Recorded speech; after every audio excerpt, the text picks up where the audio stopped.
末世来袭，女儿嫌我穷，执意要跟着前夫和后妈。后来我意外中了500万，在安全屋里安然度日，女儿却打来电话哭诉悲惨生活。我貌似给女儿送去物资，没想到迎来的却是女儿扎进胸口的刀子。我死后，前夫一家霸占了我的安全屋。在睁眼，我又回到与前夫离婚的时候，可这次女儿却拉住我的手，哭着道：“妈妈，我要和你走。”这一刻，我才明白这个白眼狼居然也重生了。此时，女儿贾清影正站在小三柳如烟旁边，俨然一副要和他爸贾深情走的意思。谁知下一秒，他却愣住了。只见贾清影眨了眨眼睛，似乎不敢相信发生了什么，而一旁的贾深情却有些不耐烦：“赶紧告诉你妈，你要跟着我走啊！愣着干什么？”闻言，贾清影终于回过神来，只见她赶紧向我走来，拉住我的手，哭着道：“妈妈，我要和你走。”闻言，贾深情一愣，他赶紧拉过贾清影，大声问道：“嘿，你个白眼狼加250的，你不是告诉我要和我走吗？怎么现在忽然反悔了？回答我！”闻言，贾清影回头狠狠瞪了贾深情一眼：“不需要你管，我就是要跟着妈妈。妈妈照顾了我这么多年，我喜欢妈妈，而你算是个什么东西？”听到他的话，贾深情的暴脾气立马上来了：“嘿，你个白眼狼，现在开始反悔了是吧？”而一旁的我看着女儿那张跟我有9分相似的脸，瞬间只觉得浑身传来一阵寒意。既然无法摆脱，那就只能接受。于是我眼睛一转，接着嗤笑一声，将女儿从贾深情手里扯了过来，皮笑肉不笑的道：“我就知道咱们家清影最乖了。妈妈没白养你。”闻言，贾清影脸上浮出一抹小人得志的笑容，而贾深情则黑着一张脸，痛骂了贾清影几句，便拉着小三走了。我看着女儿的背影，想到上辈子我从小对她严格，希望她出人头地，可她却记恨我的教育方式，更喜欢贾深情的不管式教育。甚至在我发现贾深情出轨后，贾清影还对我大声吼道：“我就是更喜欢爸爸和柳阿姨，我要柳阿姨做我的妈妈，我才不喜欢你呢。”那时的贾清影就像喝了迷魂汤一样，可谁知不到2个月，高温天气就爆发了，而我却一不小心中了个500万彩票，把家里打造成了一栋安全屋，成功在末世苟活。可贾清影就没有那么幸运了。贾深情家里没有钱，没有物资，于是他把女儿送给了老光棍来换取食物。从此贾清影便过着猪狗不如的日子。贾清影后悔，哭着给我打电话，祈求我救救她。我不愿女儿受苦，冒死给她送去物资，可谁知迎接我的却是一把利刃，刀子刺入我的心脏时，眼前满是贾清影那张狰狞扭曲的脸。她恨恨道：“你为什么不带我走？你为什么要抛弃我？就是你害得我受了那么多苦，你活该去死！”结果我死后，他们一家抢走我带来的物资，还跑到我的家中霸占我的安全屋，一时回笼。这时的贾清影看我的眼神，那叫一个单纯善良。只见他哽咽着道：“妈妈，之前的事情都是我不对，我错了。我现在才知道，只有你才是真心对我好。”闻言，我心里冷笑：“你不会以为自己几句道歉的话就能弥补前世犯下的罪孽吧？我可没打算就这样原谅你。”我决定先掩盖自己也是重生，再想办法报复。于是我和平时一样，收拾东西准备上班，可贾清影却拦住了我，她的表情很是严肃：“妈妈，我要跟你说一件正事。2个月之后，高温天气来袭，世界将进入高温末世，要从现在开始囤物资。还有最重要的一点，半个月之后，我们要去彩票店买彩票。”我装作半信半疑的模样：“你说的都是真的？”闻言，贾清影却有些急了：“当然了妈，我可是重生来的。虽然你可能不相信，但这都是为了我们好。还有，这个房子也不能要了，咱们要立刻搬走，搬到山里最好。”看来在求生欲的刺激下，贾清影也没那么蠢嘛。我假装思索了一番：“要是买彩票真的能中奖，妈妈就相信你。”闻言，贾清影点了点头。于是在这半个月的时间里，我开始悄悄看房，尤其是山中别墅。高温末日下，有山阴之处能遮挡阳光，温度会低一点，加上位置偏僻，也能避免被人发现。上辈子我就是在现在这栋房子里囤积物资的，但是终究是地方太小，物资太过于单一。我找了许久，终于找到了一栋建在山阴处合适的别墅。房子每层300平，一共3层，还带着一个很大的地下室，储存1个人的物资绰绰有余。可我没想到，当我来实地考察别墅的时候，居然遇见了贾清影。他看到我出现在这里，很是惊讶：“妈妈，你怎么也在这里？”看来要是今天给不出一个合理解释，怕是要引起他的怀疑。于是我脑子转得飞快，直接回答道：“你手机的定位忘记关了，我看你一个人跑到这大山里来，不是很放心，就跟了上来。”闻言，贾清影松了一口气，他指着别墅兴奋道：“妈妈，我觉得这个地方很不错啊！”我笑着附和：“要是你说的都是真的，我们就搬到这里。”接着我们便一路扮演着母子子笑，高高兴兴回了家。因为接下来我就要开始准备高温末日中那些最重要的东西了。空调肯定是不能少的，因为那个时候的太阳根本就不会落下，并且地表温度高达100摄氏度，空调根本就不能关。于是这次我花了一大笔钱，订了10台高质量空调。搞定了空调后，我又去买了大冰箱和大冰柜。至于食物和水，由于时间还很充裕，我便打算过1个月再去囤货。眼看到了买彩票的日期，于是贾清影一大早就把我叫了起来。由于这组号码我早已烂熟于心，结果这次还是如前世一般中了500万大奖。停，音乐停，看到这里，博主有话要说。博主想了一晚上，硬是没想明白，为何女主都重生了，作者却硬是只让她买了2块钱的票。脑壳疼。继续。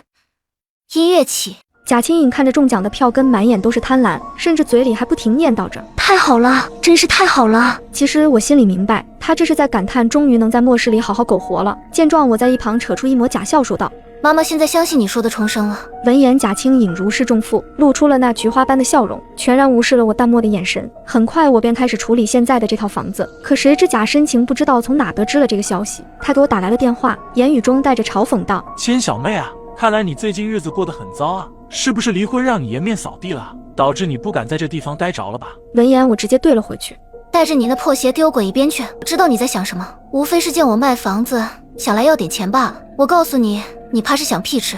你知不知道你现在来要钱的样子，就像卖远古单细胞生物，那就是沙币。我现在只恨自己没有神奇的能力，不然我高低次给你个天下最痛的惊！赶紧给我滚远点！骂完之后，我本来想把贾深情直接拉黑，可看了看一旁贾青颖那得意洋洋的样子，于是我只是笑了笑，便挂断了电话。房子很快便卖掉了，随后我转手就买下了山中的那套别墅，开始囤积物资。此时的外面正是炎炎盛夏，气温最高也没有超过40度。搬进别墅后的第一步，我便是开始加强别墅的防御措施。很快我就叫来了门锁公司，定制了一套最高级的装甲门，可我嫌还是不够安全，接着又在外围墙体内嵌入了防钻钢板，并且还将院子的围墙外围都安上了通电的铁丝网。我看着安装师傅那奇怪的眼神，一脸尴尬的急忙解释道，不好意思哈，师傅，因为家里就我和女儿2个人，又是住在山里，就怕遇见了什么野熊啊、野狗啊，甚至来个野狼跳 disco 啊，你说是不是怪吓人的？闻言，安装师傅笑了笑，便没再说什么。接着我又给所有的窗户都换上了防爆玻璃和遮光窗帘。最后我想到在高温之下，未来的供电系统都会瘫痪，于是我又立马安装好了太阳能发电系统，解决了能源问题。接下来就是最重要的水源了，因为到时候全世界的河流都会枯竭，加上常年不下雨，储水就成了最大的难题。于是我直接在地下室挖了一口井，这样就能解决生活用水。接着我又囤了500桶纯净水，将地下室塞满了纯净水。而此时距离高温末世只剩下1个月的时间了。而就在我每天忙得要死时，贾青颖却过得逍遥快活，整天就窝在别墅里打游戏。而我也只是冷笑地瞥了他一眼，便转身开始了食物的囤积。我先去买了30多袋大米，然后红薯和土豆这些容易储存的我也买了许多，接着又买了许多方便食品，什么方便面啊、方便饭啊，林林总总加起来我囤了500多盒，至少够我一个人撑半年了。看着送到家里的粮食，贾青颖总算愿意挪动她高贵的身躯从别墅出来了。只见她数了数这些粮食，皱着眉道：“你买这些好像不够啊。”闻言，我心里冷笑一声 ：“Of course， 因为这些粮食根本就没有你的份啊。”虽然我心里这么想，可嘴上却解释道：“先买一些放得住的，其他的晚点再去买。”闻言，贾青颖哦了一声，便上楼打游戏去了。随后我又直接上屠宰场买了600斤猪肉和牛肉，将2个大冰柜塞得满满的。接着又将回来时顺手买来了50尾鱼苗投进了井里。我站在井边回想着是不是遗漏了什么。对这种天气，怎么能少了东北大阪雪糕呢？于是我特意又去批发了许多东北大阪雪糕，留着解暑用。而等我忙完所有一切的时候，末世终于如期降临，室外的温度一晚上飙升到了60摄氏度，商场里的防晒衣和空调被一抢而空，矿泉水的价格更是直接被抬到了110瓶。而此时的贾青颖则坐在沙发上，一边吃着冰淇淋，一边吹着空调，得意洋洋地看着手机里的消息。他瞥了一眼旁边堆成小山的矿泉水，开玩笑道：“要不是为了活命，这些矿泉水我都不知道能赚多少钱。”而就当我准备反驳他2句的时候，突然一个电话打破了眼前的平静，居然是贾深情打来的。而这也让我第一次见他这般低微的态度。千小妹，我现在真的要活不下去了。柳如烟现在还怀了孩子，你说你不能见死不救啊？可还没等我没有开口说话，一旁的贾青颖听到了贾深情打来的电话，直接一个箭步冲上来，将我的手机甩到了地上。他气得脸颊通红，叫嚣道：“我呸！你个13点离我妈远一点！”他就是这样，明明就是自己记恨上辈子贾深情的所作所为，现在却硬要拿我当挡箭牌，显得自己是多么的高尚。而贾深情没想到他的好女儿居然敢对他这样说话，直接气的声音都变了：“呸！你个小兔崽子，胡说八道什么呢？离婚之前对我百般讨好我的人是谁啊？现在却翻脸不认人，我看你才是个13点的白眼狼。”说罢他就挂了电话，而贾青颖却气得半死，什么也说不出来。见状我在一旁故意问道：“话说你怎么就忽然回心转意要跟着妈妈了？我看你之前不是一直更喜欢贾深情吗？”贾青颖支支吾吾半天说不上话，最后只能强行转移话题道：妈，我今天晚上想吃冷面。闻言，我只是笑了一声，便没再说话。高温末世的第10天，此时的气温已经升到了惊人的80°C，山里的大多数植物都死完了，河流也开始干枯，整个世界就像一个大火球一般，要把所有的生灵炙烤到死亡。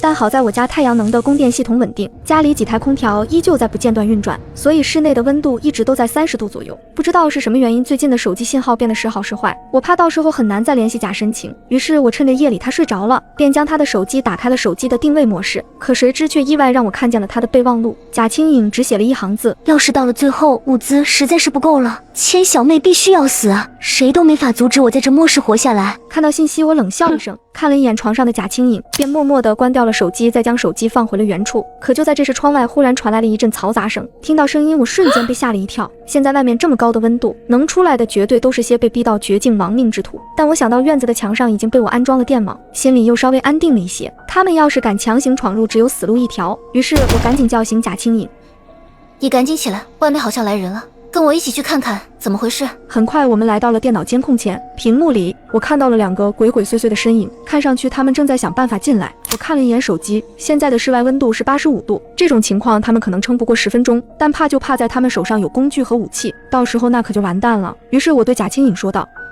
你在这里守着监控，我到1楼去看看什么情况。我来到了1楼的院墙边，悄悄观察起了外面的男人。外面是2个身形比较高大的男人，他们其中一个人背着背包，看上去有些精疲力尽，而另一个男人则站在门口高声喊道：我知道你们这里有人，我们只要你们给3瓶水就行，我朋友要撑不住了，求求你们，救人一命胜造7级浮屠，求求你们了。说着他甚至朝着别墅跪了下来。看到眼前的一幕，我低声发出一声冷笑要是平时有人向我讨水喝，我肯定是会给的，但是现在是末世，就连自己的女儿都靠不住，你们的人性究竟是多么险恶，那就更不用想了。现在这种末世，但凡流露出一点同情，估计到时候怎么死的怕是都不知道。于是我悄无声息地退了回去，默默回到了2楼。可谁知刚进来就见贾青颖对着电脑默默流下了一行眼泪，她看着我抽泣道：妈妈，他们也太可怜了，不过是要几瓶水罢了，咱们家那么多资源，你给他们又能怎么样呢？听到他的话，我瞬间捏紧了拳头，想到贾青颖留在手机备忘录里的那句话，看来你已经不想等到资源不足的那一天了，你是现在就想我死啊？我心里还在这么想着，外面却突然传来砰砰砰的碰撞声，监控里外面的2人看我们无动于衷，瞬间气急败坏，于是直接开始拿着斧头砸院子的大门。看到这里，我瞬间笑了，我就知道你们来者不善，院子的大门可是特殊合成金属门，就算你们把斧头砍成绣花针都不可能打开。我本来想要继续装死，可谁知贾青颖却直接掀开2楼的窗帘，对着几个人大叫道：我们这里有水，我一会就叫我妈妈给你们送下去。他的声音很大，一副生怕楼下人听不见的样子。见状，我回头狠狠瞪了他一眼。你既然这么心软，那干脆和我一起下去好了。闻言，贾青颖张口就想拒绝，但楼下的声音却打断了他要说的话。我劝你们识相点，赶紧把水交出来。贾青颖见状，眼珠子一转，瞬间大哭了起来。妈妈，他们好吓人啊，要不你赶紧把水给他们吧，这样我们就安全了。闻言，我二话不说，直接拽起贾青颖，冷声道：你不是想要7级浮屠吗？要是我下去，这浮屠不就是我一个人的了？那你干脆和我一起下去，转他个3864层浮屠。妈妈，我见状，贾青颖还想挣扎，于是我直接拽住他的头发，在他撕心裂肺的叫喊声里，将他硬生生拖到了1楼。守在门口的2个人听见有人出来，就像猎人看见猎物一样兴奋。我拉着贾青颖来到了院墙边，此时的贾青颖已经开始莫名的慌张，他见我拿出了院子大门的遥控器，一副要打开院子大门的样子。贾青颖瞬间尖叫了起来：妈妈，不要啊，不要让他们进来！事情的发展完全超乎了他的预料，他开始担心自己的性命。见状，我冷笑了一声，掏出1瓶水朝墙外丢了出去。门外的2个人见有瓶水掉在地上，瞬间面面相觑，甚至还存着几分疑心。见状，我挑眉嗤笑了一声：不要吗？那过了这个村可就没有这个店了。说罢，我看向一旁的贾青颖说道：愣着干什么？赶紧多丢2瓶出去给他们。而此时门外一个男人已经忍不住了，只见他拿起了水，打开瓶盖就大口喝了起来。而另一个男人见状，他也打开大口喝下。可谁知他们解了渴后却还不满足，继续大叫道：再给我们几瓶。闻言，我收起笑容，淡淡道：我告诉过你们，只有3瓶。可男人仿佛没听到般继续说道：赶紧把水给我啊，不然等我把门打开你就完蛋了。还有里面的小姑娘，你最好劝劝你妈妈，不然等我进来我第一个就找你。听到男人的话，贾青颖吓得身体往我身后缩了缩，而我见状也装出一副被吓到的样子说道：大哥，我们水也只有1箱了，但院墙太高了，我们也丢不出去。要不这样，我将门打开一点点，你们自己将水拿走可好？说着我还装模作样的按了按手中的遥控，接着道：那个不好意思啊，大哥，门好像一段时间没开，卡住了，要不你们两个在外面帮忙往里推一推看看。说完我又转身对着贾青颖低声道：那个门上有个防盗按钮，一会他们推的时候你按一下，到时候这个门便会彻底绞死，那样这门就彻底打不开了。闻言，贾青颖怀疑的看了看我，最终无奈的走了过去，说道：好吧，妈妈，你可别骗我哦。见状，我立马开口道：好了好了，大哥，你们可以开始推了。说完，我还朝贾青颖看了一眼，确定贾青颖的手摸在门上时，我瞬间拿出了大门遥控器。可就在我要按下遥控的一瞬间，贾青颖察觉不对，立马将手缩了回来。一瞬间，门外的两个男人被电得浑身抽搐，倒在了地上。没错，没有人知道这扇门也是通电的。刚刚我所做的一切，不过是为了让他们自投罗网而已。而此时，贾青颖看我的眼神都是恨意，她咬牙切齿道：千小妹，你故意的是不是？闻言，我耸耸肩，无辜道：当时专门的跟我说，那个按钮是手动通电按钮，我这不是怕遥控没用，以防万一吗？贾青颖闻言冷着脸便回到了别墅，而我则将门口地上两个人拖去处理掉了。回来后，我和贾青颖冷战了3天，估计他在盘算着如何将我干掉，然后好霸占整座别墅的资源。可是计划永远赶不上变化，我没想到第一个找到别墅的人不是贾深情，而是柳如烟。此时的她顶着几块简易的反光板，挺着高高隆起的肚子，半夜站在别墅门口，一遍一遍喊着：青颖啊，我是柳阿姨啊，你不是最喜欢我了吗？我现在快死了，求求你救救我吧。而贾青颖她难以置信看着电脑屏幕大叫道：他怎么来了？他怎么会知道我们在这里？闻言，我靠在窗边懒洋洋问道：那你说怎么办？下一秒，只见贾青颖气得浑身都在颤抖。管他呢，死了就死了，和我有什么关系？听到他的话，我故意问道：几个陌生人，你都愿意给几瓶水？我看柳如烟对你也不错啊，你怎么就见死不救了？而贾青颖则恨得咬牙切齿道：上辈子就是他给我爸吹耳旁风，为了他们的孩子能活下去，拿我出去换水和食物，最后甚至直接把我从窗户推下去了。你叫我怎么不恨他们？我这才知道，上辈子我死了之后，贾青颖的日子也没好过，难怪这辈子才这么焦急的投靠我。而贾青颖这时嘴上依然还在不停的骂着，我就不明白了，他究竟是怎么知道我们在这个地方的？妈妈，咱们怎么办啊？你说贾深情要是发疯了，会不会硬闯啊？我走过去拍了拍他的肩膀，安慰道：没事，我下去看看他们葫芦里究竟卖的什么药。妈妈，别去，你回来。贾青颖被我的操作搞懵了，他看着我走下了楼，犹豫了半天，最后还是跟着我走了下来。很快我来到院墙边，看着柳如烟跪在地上卑微哀求的模样，只觉得浑身都舒畅了。这时的柳如烟听到我出来，就像是看到了救世主一般，哭着哀求道：千小妹，以前的事情是我不好，你就大人不计小人过，救我一命吧。我冷笑了一声，朝院墙外扔出了半瓶水，他立马将水捡起来，扭开瓶盖就想喝。这时门口突然窜出来一个黑影，他上去就给了柳如烟一脚，将她狠狠踹翻到了地上。我呸，你倒是先喝上了。说着，他一把将那半瓶水赶紧捡起来，大口吞进了肚子里，一边喝还一边用脚疯狂地踢打着柳如烟。而柳如烟则躺在地上捂着肚子尖叫道：贾深情，你个该死的，我肚子里还怀着你的孩子，你就这样对待我？可贾深情却不管不顾，还一直在踢打着柳如烟。没多久，之前还一直咒骂着柳如烟，此时已经躺在地上一动不动，俨然一副出气多进气少的样子。贾深情估计是打累了，他对着大门大喊道：千小妹，你究竟是哪里来的这么多物资？你怎么就知道高温末世就要来了？说着，他还掏出了一根棒球棍，开始砸铁门。他像发了狂一样大叫着：你最好快点开门，老子为了活命，今天就算这里是铜墙铁壁，老子都要砸了。到时候你们娘俩一个都别想活着出去。而贾青颖则被贾深情的气势吓傻了，他拉着我的衣角尖叫道：妈妈，你赶紧电死他啊，妈妈！而我则做出一副不可思议的表情，大声道：他是你的爸爸，贾青颖。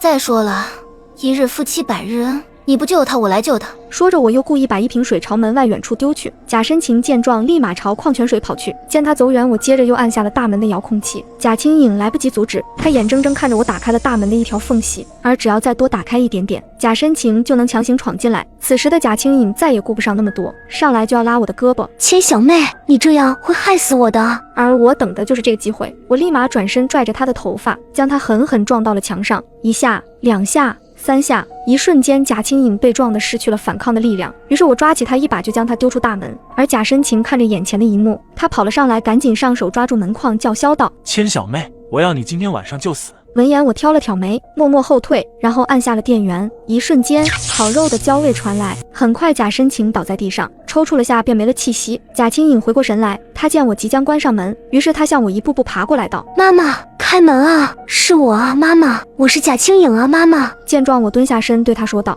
今天我就告诉你真相吧。贾深情之所以会知道咱们的位置，是因为我偷偷打开了你手机的位置共享，并且也看到了你的备忘录。你不会以为只有你一个人重生了吧？我看着贾青颖的神色逐渐从难以置信变为了绝望。你上辈子怎么对我这个妈妈的？我可是记得清清楚楚啊，贾青颖。闻言，贾青颖大哭起来，嘶吼道：“怎么会？怎么是这样？我都重生了，我都重生了！”说着，我便转身抬手关闭了大门。大门关闭的瞬间，我的心里却没有那种大仇的报的痛快，有的只是一股落寞。高温末世的第3个月，夜晚彻底消失了，地表温度维持在了100摄氏度，而此时家里的食物依旧充足。末世第7个月，黑夜重新来临，地表的温度有着明显的回升。末世1年半后，地球的温度开始变得正常起来，雨水也渐渐多了起来，大江大河开始复流，植物也开始重新生长起来。至此，我的一切也该重新开始了。希望这一次会是一个不一样的结局。事前爸爸车祸去世，妹妹率先抢走了爸爸的遗产，而我却只能跟着二婚的妈妈。结果高温末世降临，爸爸的遗产没有派上一点作用，而我和妈妈却在家喝着冷饮，吹着空调。妹妹愤怒含恨跟我同归于尽，再次睁眼，我们一同回到了选择的这天。这一次，妹妹抢先扑进了妈妈的怀抱。妈妈，我舍不得你，你带我走吧。听到妹妹的话，我就知道重生的不止我一人，可她不知道，上辈子我能活下来靠的是我自己。此时，她靠在妈妈的怀里撒娇地说道：“妈妈，我想跟你一块走，我舍不得你。”其实从小到大，妈妈本就更加喜欢她，这会儿听到妹妹要跟着她一块离开，自然欢喜极了。而我却在一旁沉默着低下头，一句话都没有说。妹妹拉着妈妈的手走到我面前：“姐姐，以后可没有人照顾你了，你要自己照顾好你自己。”经过我的时候，她声音很小，语气里面带着嘲讽：“以后你的好日子要变成我的了，我倒是想看看你拿着钱，到时候用不出去的挣扎模样。”妹妹见我没有反应，便继续说道：“以后小公主的日子就归我喽，你以后就活在别人的眼色下吧。”我看了看空落落的房间，回到自己的房间里面，看着照片上幸福的一家4口，美好的日子仿佛还在昨天。爸爸看着我的目光格外温柔。从小到大，妈妈就不喜欢我，哪怕我取得了第1名，她依旧是不喜欢我的。只有爸爸，他会温柔地摸摸我的脑袋，说：“我们大宝贝得了第1名，太厉害了，爸爸要奖励我的大宝贝。”想到这里，我收回自己的目光，努力攥紧自己的手。爸爸，我会努力好好的活下去的。我看着窗外的风景，阳光明媚，谁也想不到，再过10天就是高温末世了。刚开始，气温连续达到40以上，到最后仅几天时间，气温竟一次升高变成60度，没有人敢外出，大家只能尽可能的待在家中，钱在这个时候就显得一文不值。想到这里，我拿出一张纸，把需要的东西都写了下来。首先是要加固门窗，在末世中，人心往往是最可怕的东西。在别人知晓我一个女孩子在家，并且还有很多物资的情况下，就是最恐怖的时候。其实这些年，爸爸一个人工作，并没有留下什么存款，满打满算加起来也就5万块钱。这层楼也是掏空口袋才买的，除了这套房子，其他的根本拿不出手。于是我连忙下载了各种各样贷款平台，借了50万，可这点钱还远远不够。于是我给妹妹打去了电话，继父也算是个有钱的暴发户，为了安抚她，一定会给她不少的钱。给我打电话干什么？他的语气满满的不耐烦。借我20万。姐姐，不是我说，都什么时候了，你还想着享受人生呢？他的语气里面满满的都是讽刺。看你也活不了多久，20万就当买你这条命吧。他干脆利落的给我转了钱，我心里很清楚，他不是在乎我姐妹俩的感情，只不过他想在我面前炫耀他如今的生活有多好。我收了钱，轻笑一声，出口提醒妹妹，有时候知人知面不知心啊。可谁知话音刚落，电话直接就被挂断了。我看着被挂断的电话，无所谓的笑了笑。我可是已经提醒你了，是你自己不相信，那我也没办法。有些时候这人啊，自己作死，别人也拦不住，不是？用一句过时且时髦的话来说，那就是No 做 No die。于是我眼睛一转，又用妹妹的身份证去 Black 某某贷款了100万出来了。看到手机上已经有了175万了，我才稍微放下心来。有了钱，我便马不停蹄给安装公司打电话，选择了价格最贵最好的防爆玻璃。听说子弹都打不破，甚至连门我请人安装了3层。安装师傅上门后连续看了我3次，最后没忍住还是开口道：“小姑娘啊，你这门已经是我们公司最好的了，没必要安这么多。”见状，我委屈巴巴的开口道：“师傅，我爸爸去世了，而妈妈也带着妹妹离开了，我一个人住在家里，我害怕你说万一跑来个野猪啊、野人啊，甚至来个野人抱着野狼在门口跳 disco， 你说是不是很可怕？”看着我红红的眼睛，安装师傅最终还是心软了。行吧，看你一个小姑娘家的也不容易，我再送你每道门送3层锁吧。这样一来，除非是我自己愿意，否则没有人能从外面把门打开。原本要7天才能完工的，于是我又装作害怕的模样，偷偷给师傅塞了5000块钱。叔叔，我很多亲戚知道我一个人在家里，而且我们这栋楼里还有个抱着篮球的小黄毛。每天用奇奇怪怪的眼神看我，可以请你们快一点吗？我害怕。许是看我太可怜了，又或者我好说话。2个安装师傅很快就开始起了工作，10万块，他们保证能今天加班加点，把所有的都今天安装好。至此门窗的事情终于解决了。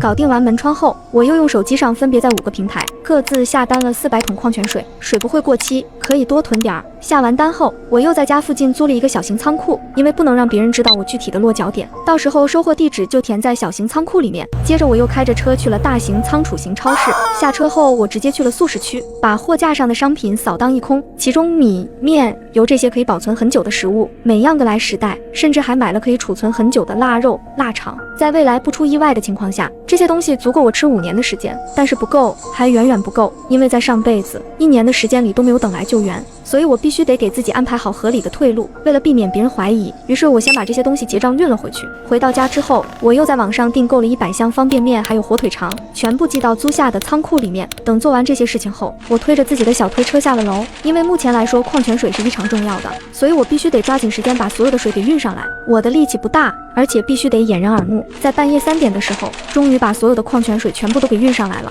当所有的事情做完，我又去检查了一下安装的大门，依旧不是很放心，于是提着厨房的刀就冲着大门疯狂的乱砍，见大门依旧纹丝不动，心里便放心了下来。当所有都做完之后，我躺在床上便沉沉的睡了过去。之后的3天时间，我不停的采买物资，把能够储存很长时间的东西统统买了一遍，直到房间里面已经堆得放不下了才停下。而且现在的天气也已经越来越热了，我知道时间已经快到了。这时我手上的钱也花了只剩下50万了，我想着到时候高温末世来临，所有人都会停水停电，看来还得买几个小型的太阳能发电机。就当我刚出门，就听到一阵嬉笑声，此时妹妹挽着妈妈和继父的手出现在我面前，眸子里面满是不屑和嘲讽，而一旁的继父则看着母亲夸奖着妹妹，咱家二妹就像咱们俩刚相遇的那天一样，当时你也是这么漂亮。妈妈瞬间脸红，闻言我在一旁心里一阵冷笑。一个婚内出轨，一个明明知道对方结婚生子了，还去当上了小三，恶心。我紧握住拳头，想到上辈子的事情，我心里满是怨气，浑身颤抖。我一定会让他们付出代价的。而此时妹妹走到我面前说道，姐姐，以前你跟我说是爸爸拆散了我们的家，可是我和爸爸接触了，他对我很好的，把我当成亲生女儿，所以你不要误会爸爸了。而我却没想到妹妹现在都对继父改口了。妈妈在一旁听这个话，直接就变了脸色。我就知道你不是个好东西，当初把你生下来，我就应该把你给掐死的，居然还挑拨我和你妹妹的关系。妹妹闻言在一旁幸灾乐祸道，姐姐，过段日子会有灾难，你要不要跟我们一块儿回去啊？可我一想你不喜欢爸爸，爸爸也不一定喜欢你，要不然你求求爸爸妈妈试试看。她一边说还一边露出令人恶心的笑，我知道她在等着看我后悔的模样，可我却只是平静地看着她。每天装假笑扮乖巧，一定很累吧？结果一句话成功的让她破防。我听不懂你在说什么，我们这次来是给你一个机会的，既然你不珍惜，那就算了。说完，她转过身拉着妈妈的手很快便走了，颇有种落荒而逃的架势。很快我便买了3台太阳能发电机，并且都通知了上门安装的人上门安装。等所有的事情做得差不多的时候，此时外面的气温也已经进入了40度，这时的网上全部都是高温预警，而我也知道明天中午12点的时候气温就会升高到55度，那个时候根本不能出门了。今天是我最后的时间，我再一次出门，去了5金店买了刀、斧头、锤子、锯子保护自己的工具，万一门窗被破了，这些便是我最后的退路。随后我又马不停蹄地去买了各种各样的感冒药以及卫生巾，我已经做好了高温斗争30年的打算。很快时间来到了第2天中午11点，这时的街道上已经没有多少人了，气温也已经达到了60度。我打开手机，而新闻里正在播放着最新消息，现在已经达到60度高温的情况，请各位广大群众不要出门，等待救援。我平静地收起了手机，现在外面的高温已经达到人类无法抵抗的温度了。在接下来的这段日子里，我在家里吃了睡，睡了吃。如今的天气预报系统已经崩溃了，但是看着地面缓缓上升的热气，气温只比起以前只高不低。今天早上我是被热醒的，意味着周围已经断了电。不过还好，我买的太阳能发电机派上了用场。此时的外面热得像蒸笼，但我在屋子里面却过得还行。我叹了一口气，转身回到房间。可就在这时，我的手机却响了起来，是妹妹打来的。见状，我接起电话，妹妹兴高采烈的声音传了过来：“姐姐，你就乖乖等死吧，以后你的日子就都是我的了。”这时的她还幻想着高温末世下自己就可以成为小公主了。闻言，我冷笑一声：“我奉劝你今天晚上最好早点逃走。这也是我看在她是我妹妹的份上，提点她的最后一句。因为继父和妈妈其实都不是什么好人，家里的物资这段日子也耗费干净了。如果她今天不离开，那今天晚上就是她的末日。想到上一世发生的事情，我紧紧捏紧了拳头，手指泛白。上一世的事，我也一定会让那些人渣付出代价。而此时，妹妹开口冷嘲了起来：“你就是嫉妒我！我告诉你，以后我们就是2个世界的人了。”说完，她便直接挂断了电话。妹妹，其实我觉得真的挺蠢的，都重活一世，居然还想着怎么依靠别人，不知道你脑子里面想的是什么。想到这里，我拿出手机，打开了监控视频。谁也不知道，在那天妹妹来找我的时候，我就给她一直佩戴的手链装上了监控。此时的继父家里已经来了2个陌生男人，他让妹妹出去迎接，可是妹妹一心沉浸在成为小公主的美梦中，正在闹脾气。见状，继父直接给了她一巴掌。妹妹不可置信，她跑去跟妈妈告状，可谁知妈妈却压根不在乎她。无奈下，妹妹最后只能假笑出去迎接那2个男人。此时的2个男人带来了2箱水，他们笑眯眯拉着妹妹坐在他俩中间，并用那让人恶心的目光不停在妹妹身上打转。妹妹一脸厌恶，却还是忍耐着没有挣脱开。没多久，其中一个男人便动作粗鲁的直接把妹妹压在了沙发上。妹妹吓坏了，她努力挣扎着，可下一秒脸上就多了一巴掌。她不停呼救让继父和妈妈救她，可是却没有一个人出现。30秒后，妹妹像个木头人一般坐在沙发上，妈妈走到妹妹身边，拉着她的手：“二妹，你乖一点，爸爸妈妈这是为了你好。”闻言，妹妹眼神空洞地看着妈妈，而继父这会儿终于露出了他的真面目。你以为我好吃的好喝的供着你是为什么？我的客人你要是得罪了，我饶漏了你，外面有多少人死了，我想你是不想看到的。甩下这句话，继父便拉着妈妈直接就离开了，而妹妹则麻木地回到自己房间。下一秒，我的手机便响了起来，我接起电话，就听到他咬牙切齿的声音：“所以你早就知道是不是？”我轻笑一声：“妹妹，你在说什么？我听不懂。不是你自己选择去享福的吗？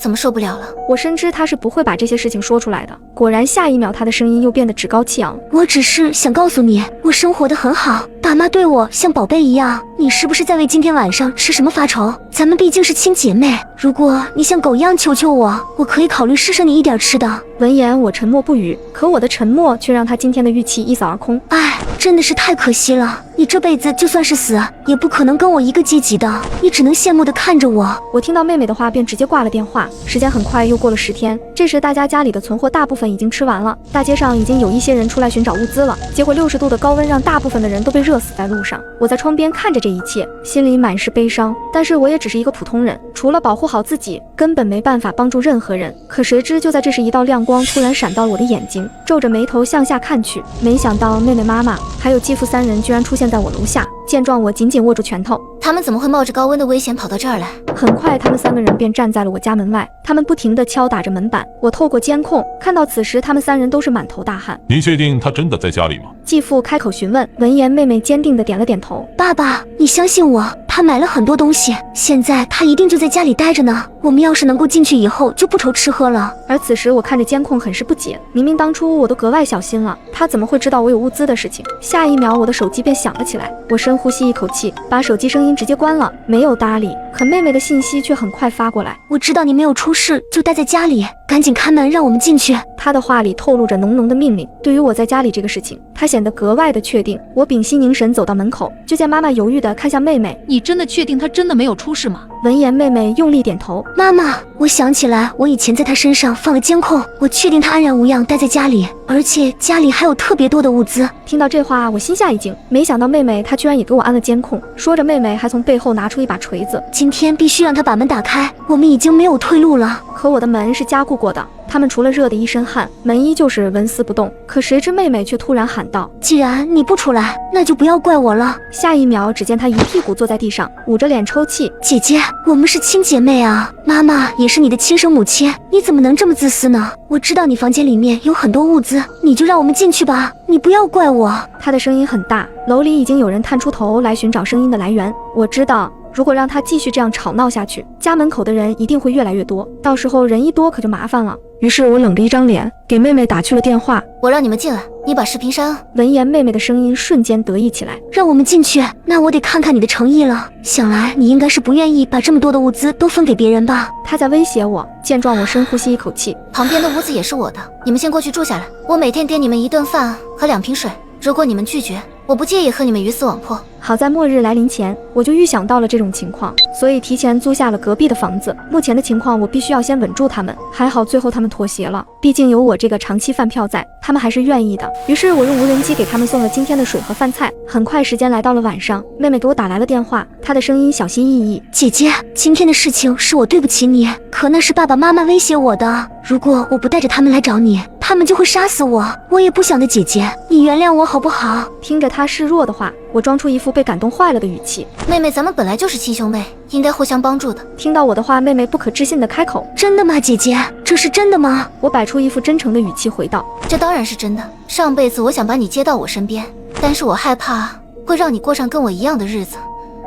其实这辈子我准备了很多的物资，就是等着你和我一块住下的。听到我的话，妹妹语气瞬间露出了急切：姐姐，那我今天过来可以吗？闻言，我装作害怕的语气道：不行，妹妹，我实在是伤心了，我不知道你到底和他们是一头，还是跟我是一头的。果然，下一秒妹妹瞬间有些不耐烦：姐姐，你就开门让我进去吧，我实在是很担心你，我其实一直都是在乎你的。说着她还哭了起来。我知道她向来演技不错，所以我根本不吃这一套，于是我勾了勾唇：妹妹，我不喜欢继父，你把他给解决了，让我先看看你的诚意，可以吗？闻言，妹妹没有说话。见状，我便直接挂断电话。她这个人格外自私，我知道她会怎么选择的。果不其然，第二天我就在监控里面看到继父死了，妈妈尖叫出声，而妹妹则在一旁满脸的不耐烦。不过是个男人罢了，有什么大不了的？听到她的话，妈妈害怕地盯着妹妹。我知道妹妹向来心狠手辣，但没想到她居然这么迅速。不出意外，妹妹晚上给我打来了电话：姐姐，你交代的事情我已经完成了，我只是想向你证明，我心里只有你这个姐姐。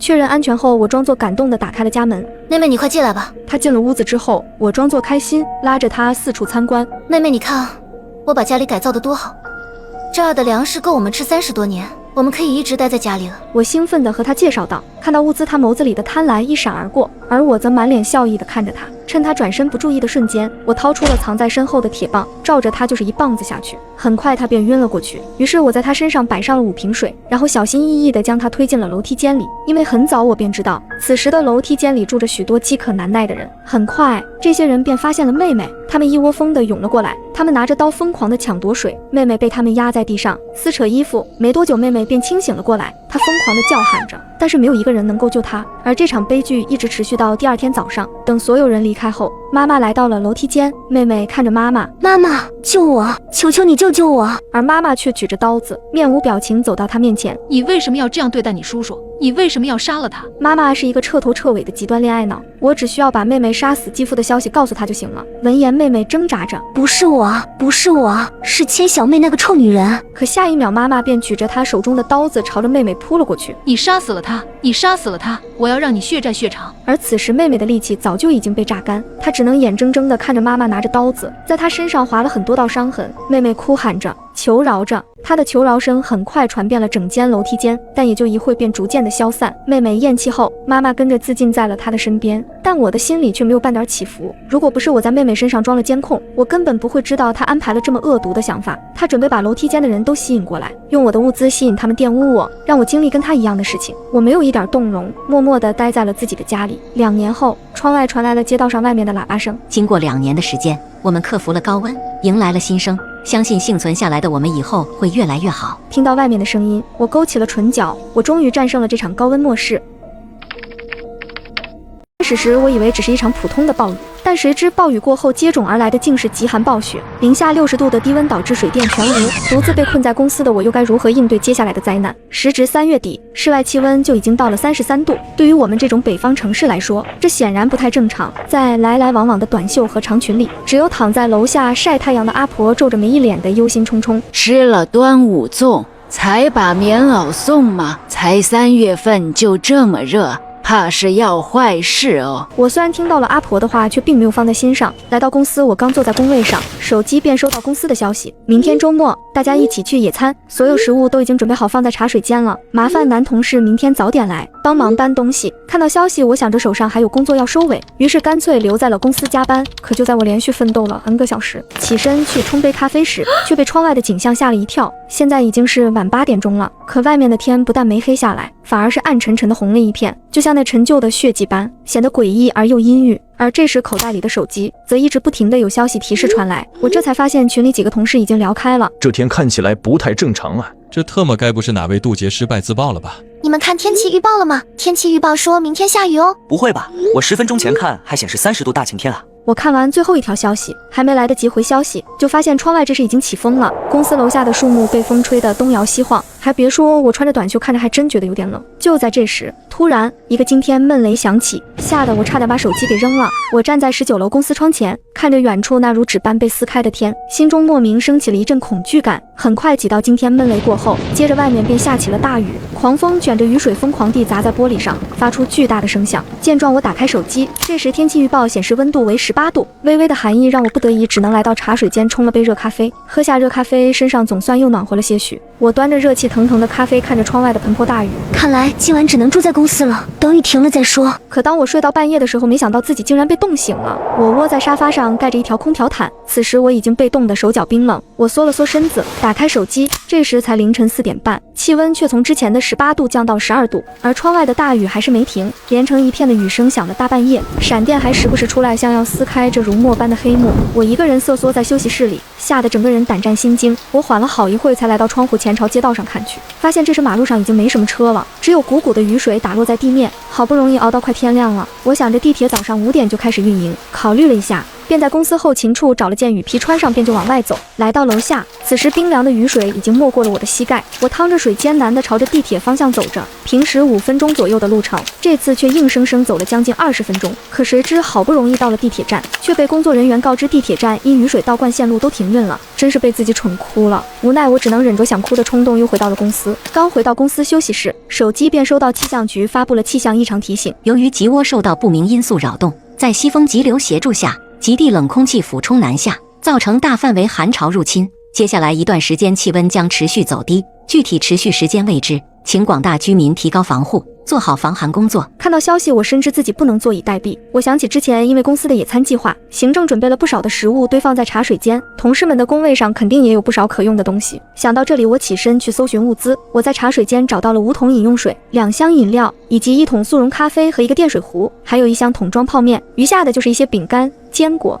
豆干、卤味、水果干等零食。清点野餐的物资后，接着我又在同事们的工位上找到了暖宝宝30片、蛋糕10多个、暖手宝3个、充电宝2个、打火机3个、创可贴、感冒药、退烧药以及各种维生素若干，还有卫生巾和卫生纸若干。我搜刮了公司的每一个角落，就连老板的那棵发财树也被我挪进了拍摄间。因为公司的拍摄间空间宽阔，并且墙壁还加装了恒温材料，于是我将休息室的沙发床也拖了进去，然后把搜集到的物资全部搬到了里面。由于公司最近跟某羽绒产品公司合作，导致拍摄间里堆放着大量的羽绒被和羽绒服。天气变化得很快，短短的2天时间，大雨居然变成了冰雹，砸在公司的窗户上咚咚乱响。也不知道这些窗户都是什么玻璃做的，这样砸居然都没有破。可我怎么也没想到，冰雹过后，气温竟然跌到0下10度，而随着气温的下跌，一场暴风雪随后也悄然而至。而不过是短短的几天时间，外面便从开始的黑沉沉一片，到现在一片白茫茫的。我拿出手机看了眼天气预报，天气预报显示室外温度已经来到了0下25度，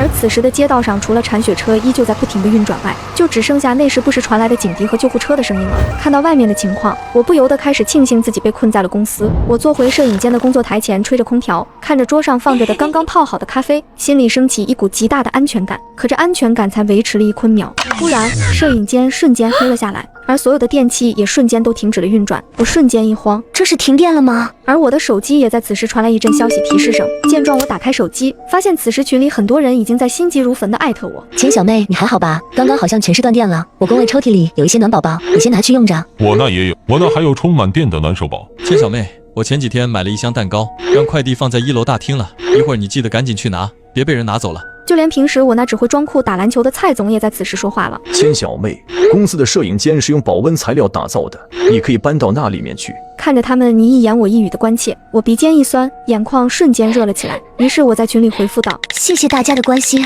你们的东西我一会儿就去拿，谢谢大家了。一一道谢后，我便收起了手机。收起手机后，我瞬间有点不好意思，因为他们的东西早就被我搬到了摄影间。想到1楼还有物资，我转身便去换了件羽绒服，准备去1楼大厅看看。因为公司很多人经常将快递放在1楼的柜台里，可一想到自己要走19层楼梯，为了安全起见，于是我又揣了把水果刀放在口袋里，接着便战战兢兢地朝楼下下走去，来到楼梯间。此时原本就阴冷的楼道，现在更是寒冷彻骨。就在我刚拐下16楼的拐角时，突然一阵猛烈的寒风卷着冰雪渣向我扑了过来，狠狠地砸在我的脸上。16楼的窗户不知什么时候被冻裂了，此刻已经被风铺开了一道裂口。而风雪就这么冲了过来，刺得我脸颊一阵尖锐的疼，我一个没反应过来，脚下一滑，就这样从楼梯上摔了下去。摔下楼梯后，我觉得眼前一阵发黑，感觉就要昏过去，但地面上冰凉的触感让我清醒了几分。不行，要是昏睡过去，一定会被冻死在这的。而此时那冻裂的窗口还在猛烈地往楼道里灌着冰雪，我咬牙忍着身上的疼痛，尝试着起身，可冰冷的地板就像把我和地面粘起来了一样，无论我身体怎么用力都起不来。于是我把心一横，用手撑着地面，闭眼咬牙，身体和手臂同时用力，用最快的速度离开了地面。而起来的代价就是一缕头发被留在地上。起来后我疼得浑身发抖，眼泪也不由自主地在眼眶里打转。我擦掉眼泪，看了看身上似乎并没有更严重的伤，于是我继续扶着墙艰难地往下走。这次我很顺利地便来到了1楼，期间也并没有碰到其他人。此时1楼大厅的门已经被冰雪覆盖，根本出不去了，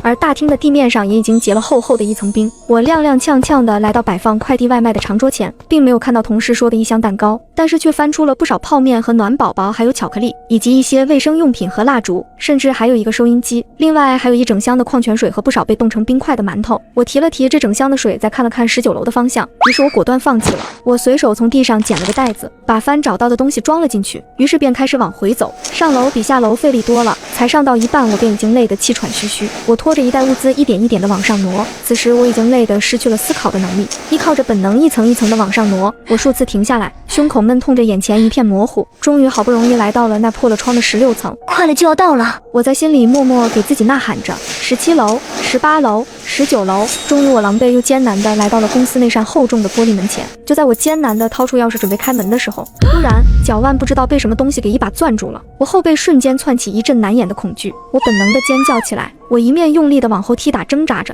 一面往后看去，一看不知从哪冒出来一个陌生男人。此时他只穿了一件短袖，他那一张脸已经被冻成了青紫色，裸露的身体已经看不出正常的肤色，他浑身青紫，还满是伤口，身上的血迹还结着冰渣。就这样，他还一边死命地用眼睛瞪着我，一边还趴伏在地上，用一只手死死地扣住我的脚腕。那苍白干裂的嘴唇此时正发出嘶哑的声音，像地狱里飞出的乌鸦般。把物资交出来，不然我杀了你。听到声音，我转过身看着躺在地上的男人，直到看清他身上的衣服，我才认出他是楼上健身房的老板。当初我还在他那办了卡，请他做了私教，没想到第1天上课他就对我动手动脚的，甚至还一直用那不怀好意的眼光看着我。没想到冤家路窄，居然在这个时候遇见了。见状我又慌又怕，便发疯似的用脚踢打着他。可我刚刚爬完19楼，只是踢了几下后便累得气喘吁吁。而健身教练此时也已经看到了我身后的物资，只见他瞬间站起身，接着就像一头野兽般向我扑了过来。我一个措手不及，被他扑倒在了地上。倒地的瞬间，我的脑袋也被磕在了地上，痛得我眼泪都飙了出来。而他也趁机想起身抢夺我身后的袋子。见状，我毫不犹豫地抽出水果刀直刺他的面门。他一个躲闪不及，脸部瞬间被划出了一道口子，而我则趁他捂脸躲闪的功夫，慌忙地将门打开，闪身进入，接着又抓起门锁想将门锁住。可就在门即将关上的时候，只见他强行把自己的手臂伸进来挡住了门缝。见状，我用尽力气抓着门把手狠狠一挤，只听咔嚓一声，接着便响起了他那痛苦而又愤怒的嚎叫。我想他的手臂可能断了。就在我准备再次用力挤压玻璃门的时候，他瞬间将手缩了回去。见状，我没敢犹豫，飞快地将门锁好。我站在门口，心里一阵后怕，就差一点我可能就永远留在门口了。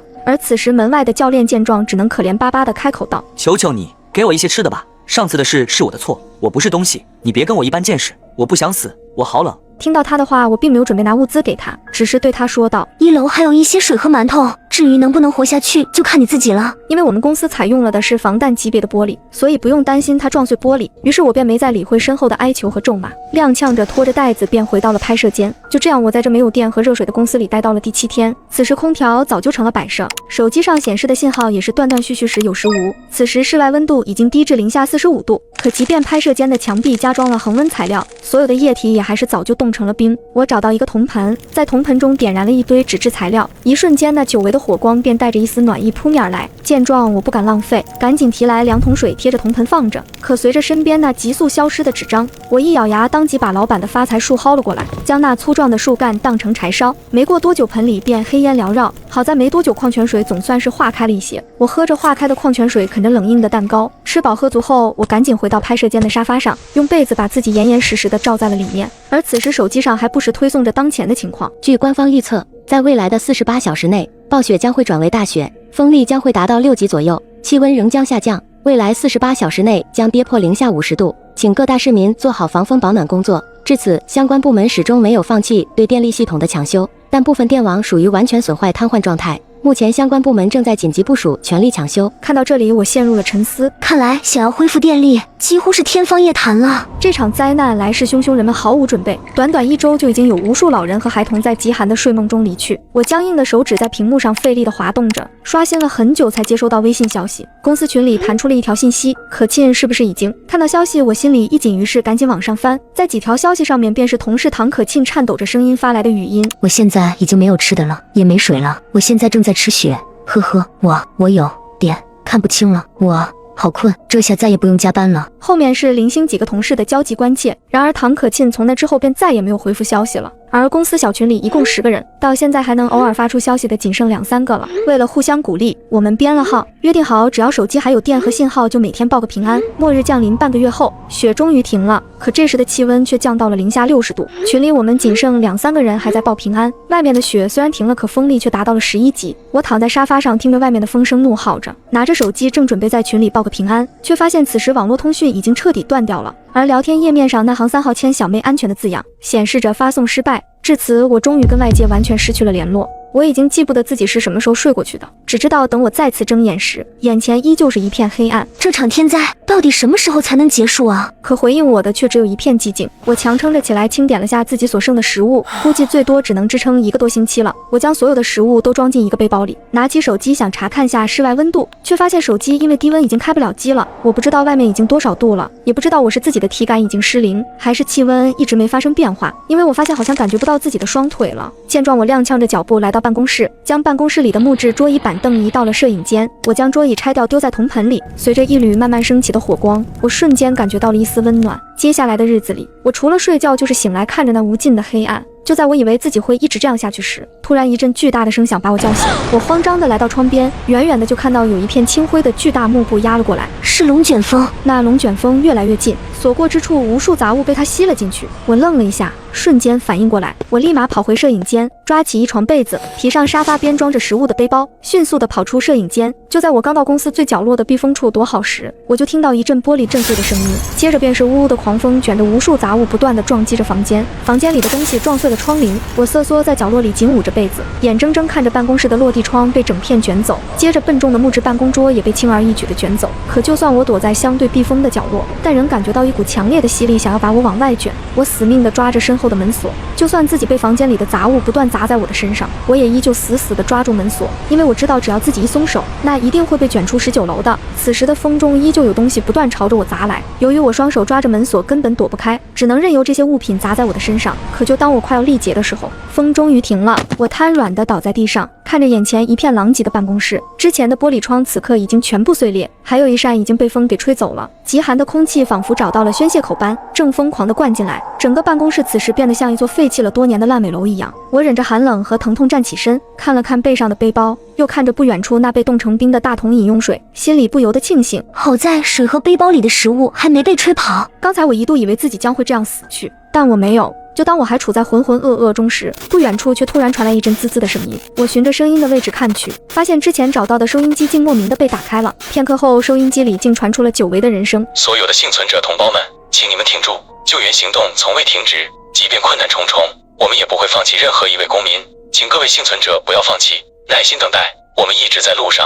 听到这里，我的眼角竟不自觉地流下了眼泪。我看着远处昏暗的天空，默默地告诉自己，我还有希望能活下来。于是我掏出一块巧克力放进嘴里，好让自己保留一些热量。就这样，我靠着几个倾倒的书柜和几床仅剩的被子度过了漫长的6天。这6天里，我感觉到自己的手脚慢慢开始灵活了一些。我知道这是气温已经开始回升了，可此时的窗外仍是茫然一片。我不知道救援人员要多久才能到，因为我现在已经没有食物了。难道熬过了极寒，避开了龙卷风，没有倒在这零下60度的末日里，却要因为物资耗尽倒在黎明来临前吗？我不甘心。于是我强撑着力气，将公司里的窗帘割成一条一条做成绳子，然后将它们绑在一床红色的被单上，最后将被单丢出了窗口。那亮眼的红色被单在19楼的窗外就这样飘荡着。做完这一切，我便花光了所有力气，接着我便倒在了地上。不知过了多久，半昏迷间，我的耳边传来了一阵阵密集的脚步声。快抬走，先上车还有救，太不可思议了！一个孱弱的女孩子居然能独自在这里挺1个月，快给她挂上葡萄糖，先把自热毯给她披上。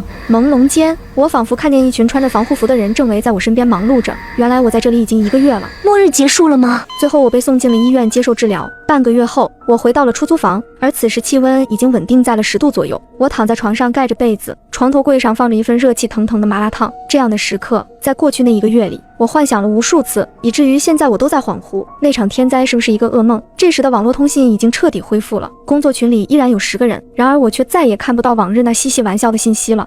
恐怖的极端寒流来袭，我和男友毛不凡毫无准备，结果被冻死在了家中。可没想到的是，他竟然重生了，并且打算从我这片一笔钱就把给我踹了。可他不知道的是，他有说梦话的习惯，然而我却听到了他的全盘计划。早上5点，男友毛不凡还在呼呼大睡。一开始他只是说了一串数字，可奇怪的是，他说一定要记住，随即又说了好几遍。于是我偷偷拿手机把那串数字记了下来，打算明天问问他。可下一秒，他竟大声地叫了出来：“没想到我真是天道之子，老天都在眷顾我。”我忍不住偷笑起来，他一定是中2病又犯了。令我没想到的是，他随即又说：“我要买羽绒服和食物，等天灾前1天把我的查查还有我妈接来，然后我就把千小妹这个女人给踹掉。”闻言，我心下一沉，这毛不凡竟然想把我踹掉。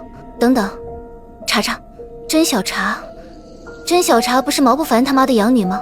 可听毛不凡这意思，他俩的关系似乎不一般。我顾不得多想，又思索起毛不凡刚刚说的话，天灾。于是我试探地问了一句：“什么天灾？”没想到毛不凡竟真的直接说了起来：“半个月后极寒，是极寒，没事，我已经知道了彩票1等奖的号码，这辈子我不会冻死了。”我看向了手机屏幕上的那串数字，看来这就是毛不凡说的彩票号码了。而毛不凡又嘟囔了起来：“千小妹那个臭女人，不就是让她去陪一下王哥吗？陪一下就能换来1件羽绒服，她居然不去。要不是她那么彪悍，我打不过她，我就把她抬过去了。”我没想到他上辈子竟那样对我。此时我看着毛不凡熟睡的脸，强忍着恶心又继续问下去：“甄小茶和你什么关系？”查查是我初恋，是我这辈子最爱的女人。我彻底心死，原来自己只是他俩 play 中的一环。既然你想安然度过天灾，那就别怪我不让你如愿了。于是我等到天亮就悄悄出了门。我卡在彩票店开门的时间去买了张彩票，随即开车去了爸妈家。刚进门我便抱着爸妈哭了一顿，然后又把毛不凡的梦话告诉了爸妈。闻言我妈开口道：“闺女，如果1天后这个彩票中奖了，那就说明是真的。”而我爸却直接拍板道：“宜早不宜晚，我和你妈先拿我俩的存款去买食物，如果真中了奖，等彩票的钱下来，咱们再买其他的。”我感动地点了点头。爸妈，到时候咱们也不能住在这里了，毕竟毛不凡知道咱们家位置。我爸思索了一下：“我有个朋友的别墅在郊区出租，他们一家人出国了，近几年不会回来了。闺女，你看可以的话，我去租下来。”我问清楚别墅位置后点了点头。那个地方人倒不是太多，爸你先去租下来，我手里还有一些钱，正好拿去改造一下。说完我又补充道：“你们先买食物和水，放在别墅里。”爸妈点了点头，便去找朋友了解那个别墅去了。随后我又回到了和毛不凡的家，这时的毛不凡还在呼呼大睡，我不禁嘲笑自己，真是瞎了眼看上他，真不知道自己当初图他什么，图他不上班，图他穷，图他不洗澡，还是图他时间快。不一会儿毛不凡就醒了过来，他一醒就开始埋怨我：“你怎么不早叫我？我又一觉睡到了下午。”此时我的内心只觉一阵好笑，但面上却不显道：“我看你睡得香就没叫你，怎么了？就你还会有什么事要办吗？”毛不凡有些紧张：“没有，那不是我好兄弟今天过生日吗？我要去给他过生日。”说着他怕我再多问，于是赶紧说：“我先走了。”见状我眼睛一转，开口对他说道：“那个什么，我昨天听你睡觉时说了一串号码，我记下来了，这是什么意思？”闻言毛不凡的表情瞬间慌乱：“你记哪儿了？没什么意思。”我拿出一个纸条：“给你，我是怕你有用才帮你记下来。”毛不凡接过纸条，赶紧出门走了。毛不凡走后，我整理了一下思绪，明天就找装修队，要把别墅改造成一个坚固的堡垒，然后要保证食物、水源和保暖，然后和爸妈一起度过这个末世。时间很快来到了晚上，毛不凡回来后满面红光，一进门就听他开口说道：“老婆，我和你商量件事。”毛不凡装作很烦恼的样子：“今天和我那个大学同学杜子腾他们一起聚会，他最近在创业，我想着要不要给他投点钱，这样我也能赚点，就不用一直花你的钱了。”闻言我皱着眉头说道：“我爸妈最近又想买一套房子，但是钱不太够，我把我的存款先借给他们了。”什么？毛不凡大叫道。突然他又意识了过来，用一种温柔的语气跟我说：“老婆，我的意思是说，这么大的事你怎么也不和我商量商量？”事发突然，我也来不及跟你说。再说，我现在不是和你说了吗？好了，我困了，不要再说了。说完，我倒头就睡。到了晚上，我趁毛不凡睡着后，从他的口袋拿出了一张彩票。不出我所料，他还真按照我给他的纸条买的。这下有好戏看了。第二天，毛不凡他一大早就出去了，估计是准备筹钱囤货去了。醒来后，我给他发了个消息，说公司要我出差，13、14天就回来了。发完，我便开车来到了爸妈租下的别墅。别墅位于郊区，周围荒无人烟。很快，我便找来了施工队，把别墅的墙体和房顶进行了加固，接着又把别墅院子的墙体都加高加固，并且装上了电网，还订了最坚固的防弹门和防爆玻璃，把别墅的门和玻璃全都换了一遍。为了提高效率，我又找了另一家施工队，对房屋的墙体和屋顶之间添加了保温材料，又让他们在房屋周围安装监控摄像头。等付给施工队钱后，我手里就剩下几十块钱了。于是我让我爸留在别墅这监工，让我妈去买食物，而我则拿起了手机，打开了网站查询最新的开奖结果。我一个个数字对过去，手都在抖。如果错了，那我和爸妈这么多年的积蓄就都搭进去了。当我对到最后一个数字，真的中了2000万。很快我便出门去兑了奖。我看着手机银行里税后还剩1600万的余额，感觉一切就像梦一样。有了钱，我便拉上我妈一起去囤货。为了安全，我们租了一间小仓库，用于暂时存放货物。妈妈以开超市的名义联系了本地代理商和生产厂家，她负责囤米面粮油和调味品，还有罐头、压缩饼干以及方便面之类的。我则是在网上下单了巧克力、坚果和各种各样我爱吃的零食，还有速冻食品。之后我又直冲冷冻市场，订了牛肉、羊肉、鸡肉、猪肉、海鲜等各种肉类。随后我又去买了各种蔬菜瓜果。至于饮用水，1桶18.9升，我直接订了700桶。当所有预定工作弄完之后，天也黑了。晚上我们3人把一些送到别墅的物资整理了一番。随后妈妈又给我们制定好了明天的任务，爸爸负责在别墅监工以及规整我们买回来的物资，妈妈则负责囤牙膏、牙刷、卫生巾以及各种药物等用品，而我则负责囤各种保暖衣物。忙完一天后，我打开手机，全是毛不凡发来的质问消息。老婆，你那天告诉我的号码没错吧？老婆，看见消息速回我。你在干嘛？赶紧回消息。人呢？快点，我有急事。我收起手机，全当没看见。现在谁还有时间搭理这248+2的货？第二天，我一早就起来去给我们仨买了羽绒服、羽绒被，还有冬季的衣物、帽子、手套、围巾、袜子全都没落下。接着我又在网上下单了许多一次性内裤。等做完这些回到家后，我发现我妈手里还提着各种各样的农作物种子，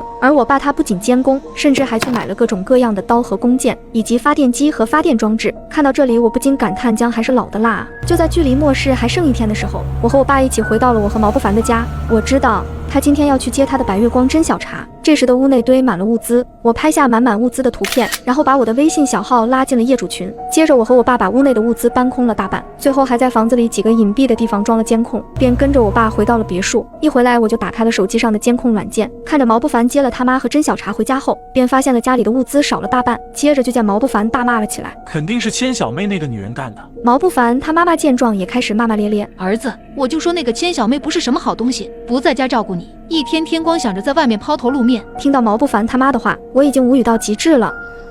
我不工作，等你儿子怕是早就喝西北风了。毛不凡来不及多想，他转头跟真小茶说道：茶，你相信我，明天真的是极寒末世，你快借给我点钱。真小茶半信半疑，从手机里给他转了3000块钱。凡哥，你也知道我手里攒不下钱，我现在就剩这3000块钱了，都给你了。我看着监控里的这一幕，忍不住狂笑起来。你俩还真是天生一对啊。接着毛不凡又去求他妈，他妈面露难色道：儿子，你接我来的时候可是说享福来的，而且这么多年我的积蓄也被你零零散散拿走了，现在哪里还有钱？毛不凡明白了他妈的意思，没再说，转身就出门下楼直奔超市去了。过了很久很久，我才在监控里看着毛不凡提了一大袋东西回来。他从袋子里把东西掏出来，只见有吃的、喝的，甚至还有小孩嗝屁套。他边掏边抱怨：今天超市怎么这么多人？我好不容易才抢到这些东西。我看到他拿出的东西后，不禁乐了起来。都这种时候了，你居然还惦记着小孩嗝屁套。随后我关掉监控，忍不住暗骂了自己一句：我居然养了这么一个男人5年。时间很快来到了第二天，一早起来我就感觉别墅内温度比昨天低了一些。我走下楼，打开别墅门，一阵冷气扑面而来，我从未经历过如此低的温度，我被冻得几乎行动不了。幸好我爸此时下楼发现了我，他一把把我拉进屋里，关上了别墅的大门。怎么不多穿一些？爸爸责备了我一句，赶紧去拿了件羽绒服让我穿上。妈妈则赶紧给我端来了一杯热水。过了好一会，我才感觉自己缓了过来，看来末世是真的来了。接下来几天，我和爸妈每天都锻炼3个小时，以便增强体质，毕竟不不知道末世要持续多久。锻炼完后，我回到了房间，拿起手机，发现毛不凡给我打了几个视频电话，看来他俩是腻歪完了。终于想起我来了，于是我拿出了我的化妆品，给自己化了个冻伤妆。化完之后，我满意的看了看镜子中的自己，随后给毛不凡打过去视频电话。视频通话几乎是一瞬间被接通，对面只有毛不凡一人。老婆，你现在在哪呢？家里的东西是你拿的吗？闻言，我装作很恐慌的样子。老公，我现在还在出差的酒店，这里好冷冻，我好害怕。毛不凡听到东西不是我拿的后，便忍不住笑了起来。老公，你怎么了？毛不凡把镜头对准他囤的物资，看见了没有？我看着视频里那少得可怜的物资，装作惊喜的样子。老公，你太厉害了，我现在就回家。有了这些东西，咱们一定能度过这个极寒的。可话音刚落，毛不凡他母亲的大饼脸就对到了屏幕上。就你还想用我儿子的物资？我告诉你，门都没有。毛不凡也嘲讽地笑了起来。你怎么这么不要脸，还想用我的物资？说着，他把镜头对准了他和甄小茶。这可都是为了我的茶茶囤的。甄小茶娇羞地捶了他胸口一下，讨厌。接着甄小茶又转向了我。要不是为了房子，凡哥才不会和你在一起。你还不知道吧？凡哥和我说，每天看见你的脸就想吐。说完，甄小茶捂着嘴咯咯笑了起来。毛不凡对着甄小茶宠溺地笑了笑，又接着说：以后我会每天给你发我们吃的饭。千小妹，看得见却吃不着的感觉会很难受吧？你为什么要这么对我？为什么？你还好意思问我为什么？你就是看不起我。我每天讨好你，像个狗一样，你却连我在外面借的钱都不愿意帮我还。毛不凡怪叫起来，而甄小茶则在一旁补刀：老女人，不然你以为凡哥怎么会看上你？就是，查查你再给妈生个大孙子。反正咱们现在有这么多物资，妈肯定把他养得白白胖胖的。这时的我只觉得可笑。从认识到现在，我已经替毛不凡还了30万借款，直到他又去借被我发现，我才和他说不帮他还，让他自己还。没想到他竟然因此而恨上了我，真的是懂米恩生米仇啊！毛不凡见我神色冷漠，又被激怒的大叫起来：千小妹，没有我的物资，你就等死吧！等末世结束了，这个房子就是我的了。毛不凡说完得意的笑了笑，挂断了电话。可此时我的内心却毫无波澜，甚至还有些想笑。让你先得意几天吧，然后再重重的跌落下来吧。果然没过几天时间，我和毛不凡住的小区的那栋楼的业主群就发了一条艾特全体成员的消息。群主王大锤，大家把自己家里的物资拍一张照片发过来，我们楼管会把物资统一集中起来发放给大家。群里稀稀拉拉有几个人回复他，拍了家里的物资，但物资却少得可怜。毛不凡倒是聪明，没把自己家的物资发出去，但作为妻子，我必须要帮他一把。于是我打开小号，然后发送了我拍的家里物资的照片。我是301业主，我家有很多物资，大家物资不够的都来我家拿。群里瞬间热闹起来。真行啊，301家里有这么多物资呢。301，你把你家牛奶留给我，我大孙子正在长身体，要补营养。见状，我打开手机监控软件，等到301的门被敲响时，毛不凡还在睡觉。甄小茶瑟瑟发抖，不敢开门，可门外都是楼里的一群壮汉，他们3下5除2的踹开了门。甄小茶看到门外那么大的阵仗，赶紧去屋里喊毛不凡。很快，门外的人就叽叽喳喳的讨论起来。一个人说道：我记得301的女主人不是她吧？另一个人意味深长的看了他一眼：这你还看不出来吗？小三登堂入室了呗。闻言，有人忍不住骂了句：兄弟们每天吃不饱穿不暖，这301居然有这么多物资，还找个女人陪在身边。而此时屋内却传来毛不凡不耐的喊声：老子还没睡醒呢，喊老子干什么？见状，王大锤带着众人走进来。王大锤二话不说上去就给床上的毛不凡来了一大嘴巴。跟谁老子呢？毛不凡是吧？看到群里的通知没有？闻言，毛不凡拿起手机看到了群里的消息。毛不凡赶紧解释：王哥，这我都不认识，这个人是谁？他一定是陷害我。王大锤笑了笑：是不是陷害？搜一下不就知道了。兄弟们一起找。于是王大锤带来的几个壮汉开始在屋内乱翻了起来。毛不凡站起来想去阻拦，却拦不住。甄小茶也去阻拦，却被一个壮汉一把推开。很快，他们便在家里找到了物资。毛不凡这时也顾不得其他的，赶紧趴到物资上，生怕他们给抢走。那几个壮汉一下就把他踹到了一边，开始搬物资。毛不凡母亲见状，哎呦一声：你们怎么敢打我儿子？说完便对几个壮汉拳打脚踢起来。可他不知道，王大锤一行人前几天早就杀过血见过人。一个壮汉上前揪住毛不凡他母亲头，便往墙上砸去。没几下，毛不凡他母亲便没了动静。毛不凡见此情形，再也没有了反抗之意，整个人缩在墙角吓得发抖。王大锤看着毛不凡，嘲讽地笑起来：真不是个男人。突然，王大锤注意到了甄小茶，狞笑着走向他。甄小茶求助地看向毛不凡，不出我所料，毛不凡低下了头，避开了甄小茶的目光。很快，物资被搬走了，而甄小茶也被那群人给拖走了。他一边挣扎一边喊着毛不凡的名字，可毛不凡那个怂包只是神色痛苦，半点眼神都没施舍给甄小茶。王大锤一群人施舍似的给毛不凡留下了2瓶水和2块面包。等人走完后，毛不凡跌跌撞撞地爬向他妈，妈，他流下了痛苦的泪水。妈，你不会怪我的对不对？你一向疼我，你不会怪我的，对不对？看到这里，我关掉监控软件，接下来该我炫耀的时候到了。于是我给毛不凡拍过去了我的物资，接着又给他打去了视频电话，对面很快就接通了，对上了毛不凡憔悴失意的脸，我不禁笑了他一番。千小妹，你骗我是不是？一定是你把我的物资发到业主群的。哦，是的，但那又怎样？反正你的物资又不会给我，给谁都无所谓。说着，我无所谓的笑了笑，可毛不凡却表情很厉，接着又变成了哀求。老婆你在哪？你来接我好不好？他们好吓人，他们杀了我妈，他们还会杀了我的。毛不凡一把鼻涕一把泪的继续说道。我错了，老婆，你来接我，我跟甄小茶断掉，好好和你在一起。我是垃圾回收站吗？什么垃圾都收。再说了，这不是上一世你的好王哥吗？你不是还要把我送给他吗？这辈子我就让你们哥俩好吧。你也重生了是不是？闻言我忍不住笑出了眼泪。没有，不过还得多亏了你说梦话的习惯，要不然我也不能在末世准备的这么充分，更没有中彩票的机会。我就知道是你这个臭女人在搞鬼，我就应该早早把你弄死。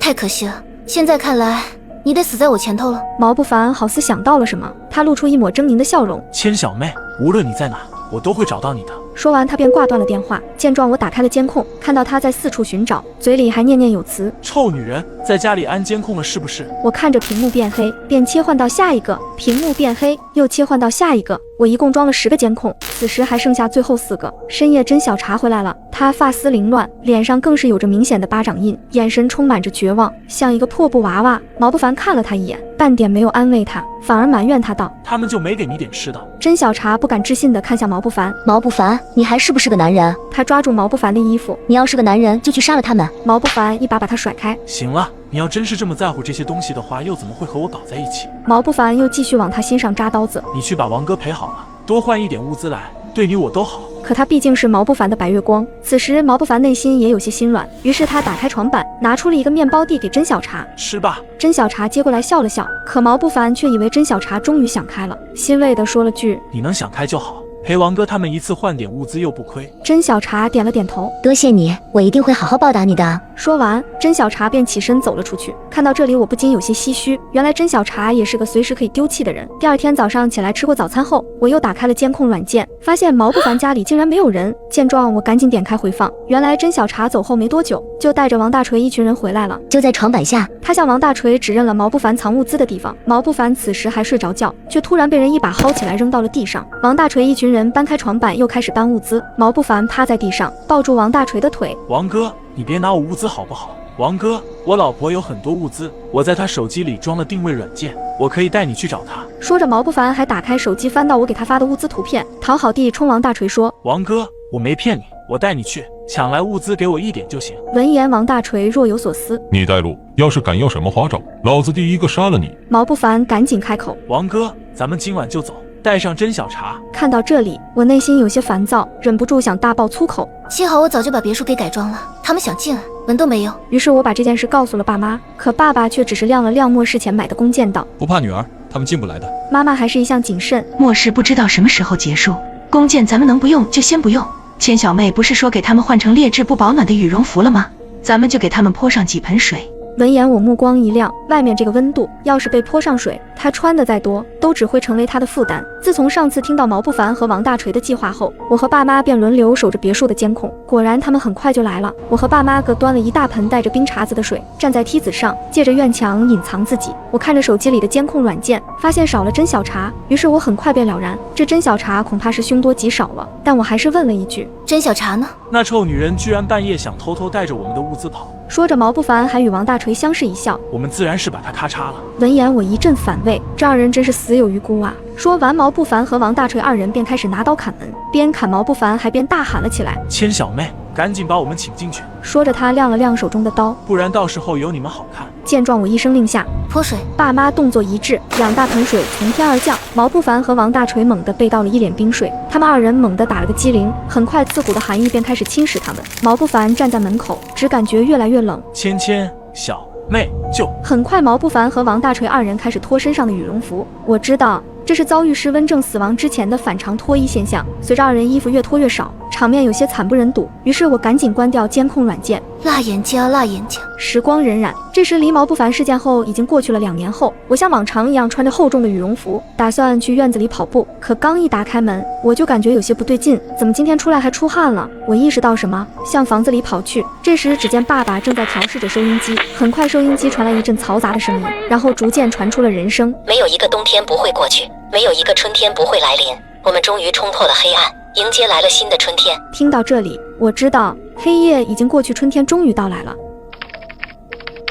全球洪灾爆发，暴雨来袭犹如末世。老公不仅拿走了我的拆迁款，甚至用我的钱囤好物资，扬起了白月光，最后还将我拴在天台，任我自生自灭。结果我被狂风卷下32楼，摔死在汪洋洪流中。在睁眼，我回到了拆迁款到账的那一天。这次我要拿着自己的钱，慢慢看他们把自己作死。叮咚，一记短信提示声让我突然回神。您 XXX 的储蓄卡存入2000万点00元，可用余额为2000万0105.00元。复言拆迁款，我浑身一颤，就听到一道急切的询问：怎么样？是不是拆迁款到账？我猛然转头，就看见秦守深那面目可憎的嘴脸，心里翻涌起千仇万恨。上一世就是因为我将到账的事告诉了秦守深，结果晚上公公就假装摔倒，老公则趁我急忙去扶公公的时候，趁机从后面一棍将我敲晕。等我醒来时，发现已经被他们拴在了天台上，甚至婆婆怕我的嘶吼惊动别人，还特意在我的嘴上贴上了胶布，还满脸恶毒地对说道：你这不会下蛋的母鸡，早该死了！要不是你爹妈留给你的那笔钱，你以为能活到现在？我呸！说完，他便转身离开了。没过几天，恐怖以及骤然来袭，天地间像被闪电撕开了一道裂缝，暴雨倾盆，整个世界混沌一片。我被拴在楼顶，无处可躲，直到被狂风从32楼席卷而下，摔死在一片汪洋中。可就在我还沉浸在回忆中时，秦守深的询问便又传了过来：是拆迁款到账了吗？这次他干脆把头伸过来查看。我急中生智，扬着手机道：扣房贷的呢？闻言，他眼底闪过失望。究竟什么时候才发啊？见我盯着他，他瞬间又变回往日的斯文。哎，我这不是替我们急吗？尽快拿到钱，我们就能搬出去过2人世界了。一旁的公公见状也走了过来，装模作样的表态：千小妹啊，那是你父母留给你的拆迁款，跟我们2个老人没关系，你们2口子好好的商量怎么花就行了。闻言，我心里一阵冷笑，真是道貌岸然的一家子啊。虽然心中这样想，但我嘴上还是说道：爸妈，咱们一家人不说二话，你们平时这么疼爱我，而且你们操劳了一辈子，也该享福了。从今天起，你们想要什么看中什么尽管买。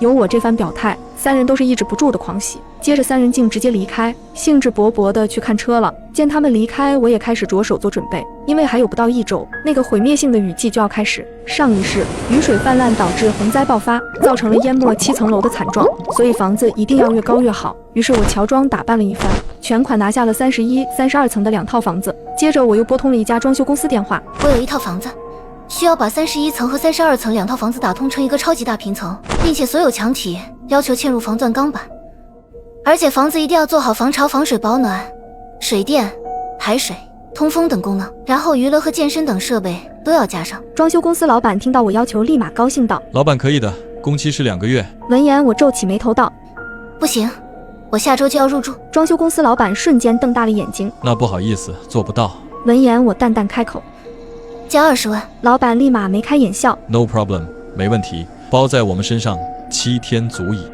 再加10万，3天。没问题，完全没问题。我们会打点好物业，再用上最顶级的隔音膜施工。我现在就去安排。搞定完住所和装修后，我又马不停蹄地去采购了发电装置、水循环净化系统和垃圾处理系统等。接着又来到超市采购了粮油米面、蔬菜水果、罐头和饮用水，以及压缩饼干、腊肉等等。随后又去买了防寒防水的衣服、棉被、救生衣、皮划艇，最后再去采购了各种口罩、消毒用品、防蛇虫鼠仪等用品。这些数量庞大的物资足够让我不出门也能存活半年以上。我看着这些物资思考了一会，于是又跑去买了一条小船当做最后的退路。一切搞定后，我终于松了一口气。而这时的天气也渐渐发生了变化，厚密的乌云笼罩了整个城市，仿佛是在酝酿着什么。然而公婆3人对这一切却毫无察觉，还一心沉浸在提前消费的快乐中。他们自掏腰包提回了一台全新的破2手车。除此之外，公公还豪掷10万在地下室买了个车位，秦守深更是买了不少名牌，劳力土在手，爱牛是在腰，而婆婆也买了不少金银首饰，戴在身上金灿灿的。三人在邻居们艳羡的眼神中飘飘欲仙，我冷眼看着他们最后的狂欢。他们把钱都花光在这里，等到末世降临，到时这些都会在大雨的冲刷下化作乌有。时间很快到了晚上，婆婆递给了我一杯加了料的牛奶，我假装喝下熟睡。他们三人立马撕下伪装，在客厅里吃着宵夜，畅想未来。现在车子有了，房子也得有。公公惬意地咂了一口酒，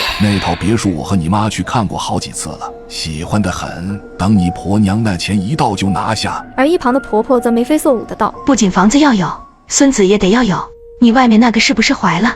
什么时候接回来？4个月了，等到时候钱一到，我就把千小妹做了。秦守申狠狠地说道，说着三人还一起碰杯，庆祝着秦家将要熬出头了。而我却冷笑着攥紧了拳头。等秦守申吃饱喝足后，只见他蹑手蹑脚地回到了床边，拿着我的手机查了我的短信余额。在看见我伪造的那条2000块余额的提醒后，他又不死心地打开了网上银行。但好在我已经提前故意多次是错密码，现在只留给他一个账户已锁定，需到柜台处理的错误提示。秦守申恼怒地将手机一把摔到床上，看来明天得一早拉这个臭婆娘去银行一趟。而他不知道的是，他们已经出不去了，因为随着天边一道响雷的突然乍起，雨季末世正式来临，暴雨下了整夜，白天外面依旧是大雨瓢泼，不见天日。好在我的房子已经在2天前就改造完成，所有物资也都准备妥当，而秦守申一家人还毫无知觉，甚至还在开玩笑。再下大一点好啊，别让那些债主上门了。我看最好直接上红色预警，争取天天带薪休假。他们一边笑着一边小声地讨论着钱什么时候才会到账，可他们很快就笑不出来了。此时的雨已经连续下了1周，还没有要停的意思。新闻里的灾情一件比一件严重，预警级别一次比一次高，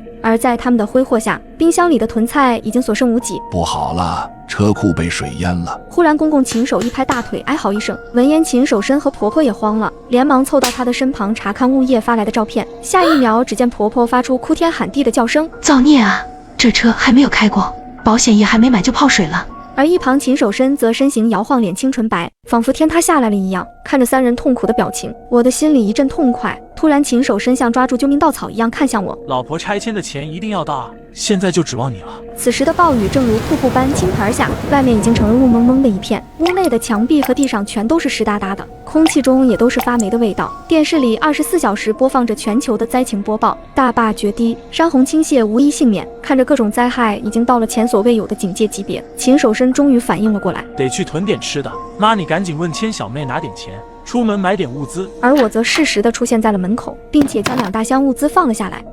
不用了，我已经买了。他们看着这2箱满满的罐头和大米，这才松了一口气。突然秦守申眼里寒光一闪，是不是银行钱到账了？走，我们去把钱取出来。闻言我迟疑，这么大雨，估计银行没有营业呢。可他却笃定地说，那不会，除非宇宙爆炸，不然他们不会放假。今早我还接到了他们的电话。说着他还露出凶狠的眼神，和婆婆对视了一眼。于是我们冒雨坐着皮划艇出了门，等到了最近的一家银行，我毫不犹豫地把银行卡交给了秦守申道，老公你去弄吧，我不会有水，怕怕的。听到我的话，他嘴角浮起一抹隐隐的开心。那你就在这里乖乖的，哪里都不要去，等我回来。闻言我一边点头一边偷偷拔掉了皮划艇的充气塞子。就这样，他拿着我的卡，迫不及待地朝银行走去。我看着秦守申的背影，有些期待了，不知道他看到余额是大大的零食会是什么表情呢？而我也是时候回到庇护所，看他们一个个怎么把自己作死了。我回到了自己真正的家，先打开了房子的抽湿系统，随后我拿出了之前保存好的榴莲肉，再搭上一杯柠檬茶，坐在沙发边美美的享用了起来。我慢悠悠打开监控，只见公婆2人正在客厅里焦急的来回踱步。很快秦守申就灰头土脸的回来了，2人看只有他一个人回来，对视一眼，纷纷吁了一口气，如释重负。公公满脸期待的问道，怎么样，钱到了没到？闻言秦守申咬牙切齿的脸上都是气急败坏，我们都被那个婆娘给耍了，这里面1分钱都没有了。我打了电话去问，人家说钱上周就打了。闻言2人啊的一声瞪大眼睛，呆在原地，脸色大变。那他人呢？不知道，我从那里出来就没看见他了。等雨停了，我就去搞个清楚。说着秦守申还狠狠地踹了一脚茶几。平时他那斯文无害的脸此刻正露出可怖的狠戾，看着他满腔怒火的模样，我不禁心情大好的笑了出来。我啜了一口酸酸甜甜的柠檬茶，突然觉得刷刷的雨声都变得宁静诗意起来。而这时的监控中，那些银行的电话就像没完没了一样响个不停。公公秦守则愁容满面，而一旁的秦守申也拿着手机，眉头紧蹙，因为他刚收到了公司停工期间停薪的通知。这鬼天气什么时候才能正常啊？而这时也婆婆拐着腿，嘴上咒骂不断，这几天关节炎发作，我全身都疼得厉害，晚上也睡不好。说着还挠了挠手臂上的湿疹，满腹牢骚。霉菌擦了又长长了又擦，怎么也擦不干净。抱怨了几句，他看两父子都不搭理自己，于是故意嚷了起来：这衣服根本烘不干，都别换了，别换了。闻言，一旁心烦意乱的秦守身啪的一声将手机摔了出去。你有完没完？叨叨个不停。这时公公也开始吱声指责：你饭也不做，这个家是怎么当的？婆婆闻言怒吼道：咱家现在没钱了，你们知道外面一个鸡蛋已经涨到了100一个吗？涨了100倍，还不一定能买得着。现在物资短缺，连青菜都比金子贵。闻言，父子对视一眼，这才真正意识到情况的严重性。突然，秦守身一拍脑门，像是想到什么。之前千小妹那个臭婆娘不是囤了很多东西吗？说着，三人激动地跑向储物房。然而在打开的瞬间，他们惊呆了。那些他们心心念念的罐头和大米，除了最上面的薄薄一层，下面竟然全是砖头和沙子。没错，这些都是我装修没用完的材料。见状，三人刚还开心的表情再次露出了绝望。而就在这时，门铃声突然响起，秦守身一脸茫然地打开门，只见一个挺着肚子的女人，泪眼婆娑地扑到秦守身怀里。老公，我终于找到你了。我看着闯进来的女人，心里冷笑一声，看来电子宠物又多了一员，给这漫长枯燥的洪灾带来了不少乐趣呢。于是我又拿出一盒香草味的冰淇淋，听着外面的雨声，坐在沙发上欣赏起了这部狗血的家庭8点档。最近几天，那个女人住了进来后，就跟秦守身成双入对，这让看似平静的屋檐下平添了一片暗潮汹涌，菊雨不断。婆婆跟公公吐槽：你说这个柳如烟食量这么大，还光吃饭不干活，整天对我呼来喝去，真把我当她老妈子了吗？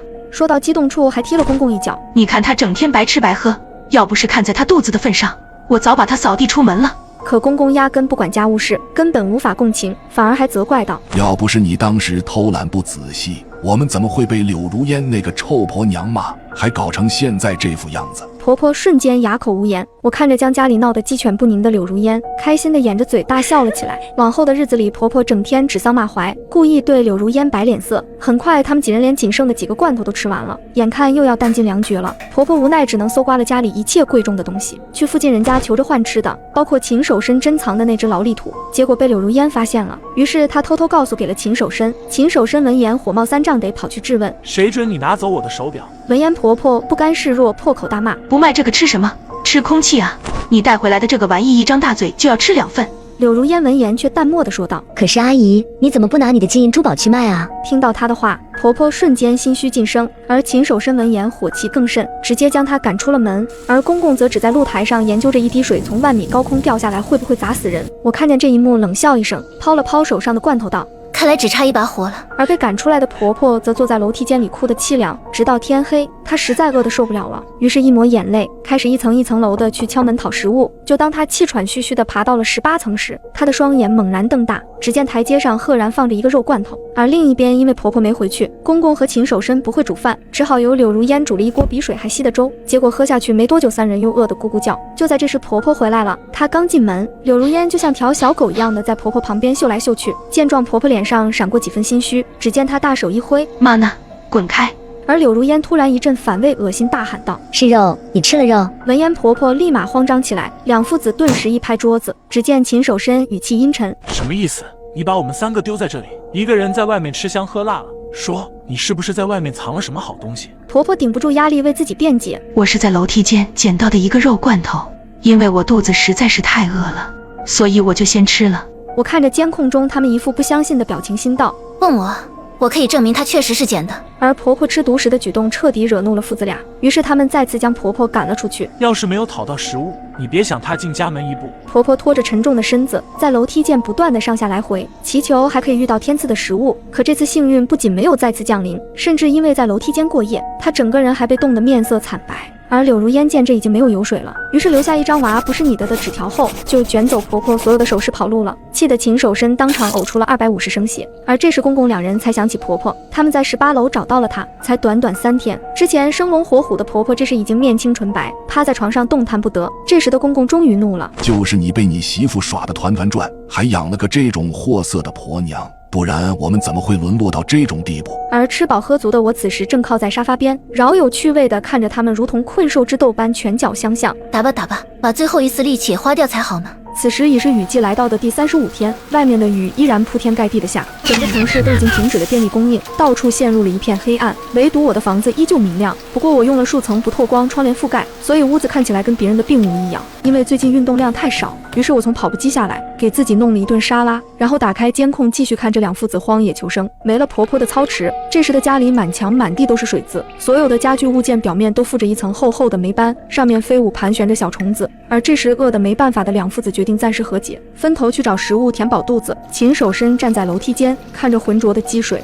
踌躇着要不要下水找鱼吃。他听人说水里有鱼，但也有鳄鱼和其他的不明生物。半晌，他像豁出去了一样，咬咬牙，接着便跳进了水里。而公公则在四处扫荡，寻求捡漏。看这一老一小的组合，不比看荒野求生刺激得多啊！已经过了很久，两人还没有回来，屋内只有趴在床上的婆婆在神志不清地呻吟着。就在这时，突然我的落地窗外传来了一下一下有节奏的敲击声。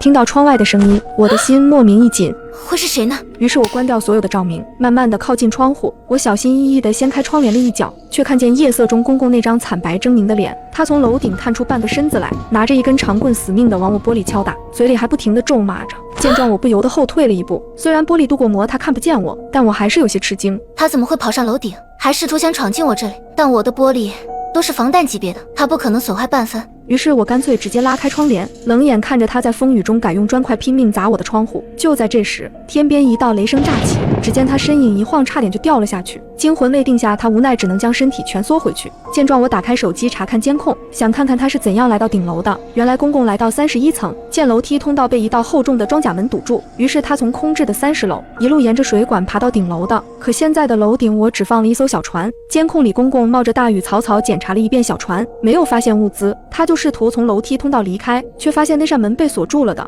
任他怎么捶打都无法撼动丝毫。他终于意识到自己被困了，拼命地在电闪雷鸣的大雨中吼叫着，可是却得不到任何回应。我坐在沙发上看着这一幕，感叹道：真是天道好轮回啊！风雨编织在脸上的痛苦滋味，你也终于体会到了。与此同时，一无所获回到家的秦守身见父亲还没有回去，于是他拖着疲惫的身躯一层层地找了上来。当爬到顶楼的那扇门前时，他疑惑地敲击了几下。就在这时，滴的一声，在我的远程遥控下，那扇门缓缓打开。因为我不想钱公公死在这里，弄脏了我的地盘。可谁知秦守身非但没有第一时间把他那已经虚弱不堪的老爹扶下去，反而趁机闯进天台研究起了我的船。终于他发现了我藏在甲板里的2个罐头，两人像是2条饿狼，顿时双眼放光，欣喜欲狂。爸，走，我们下去吃一顿。好，好。说着，秦守身就架起了颤颤巍巍的公公。突然，随着一道凄厉的叫声，秦守身竟然将他的父亲推了下去。看见这一幕，我吓了一跳，感到非常吃惊。而画面中，秦守身没有半分难过，反而飞快地逃回楼梯间，拿着罐头就狼吞虎咽吃了起来。见状，我笑了笑，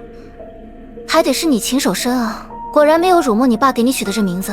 很快的，他就把2个罐头舔得一干二净。随即他跑到31层，开始徘徊在我的大门外。暴雨的第45天，自从上次发现了罐头后，秦守身便认定了我这一层有物资。他每天都在我的大门外疯狂打杂，但我丝毫不在意，依然过着自己的生活，该吃吃，该睡睡。反观秦守身，他人一天比一天枯槁，现在看上去已经瘦脱相了。突然，楼道里传来一声大喊：不好了，洪水已经淹到7楼了。闻言，秦守身惊慌失措，连忙跑回了7楼。回到家后，他疯狂打包起了厚衣服。就在这时，一道虚弱的声音传来：儿子，救我！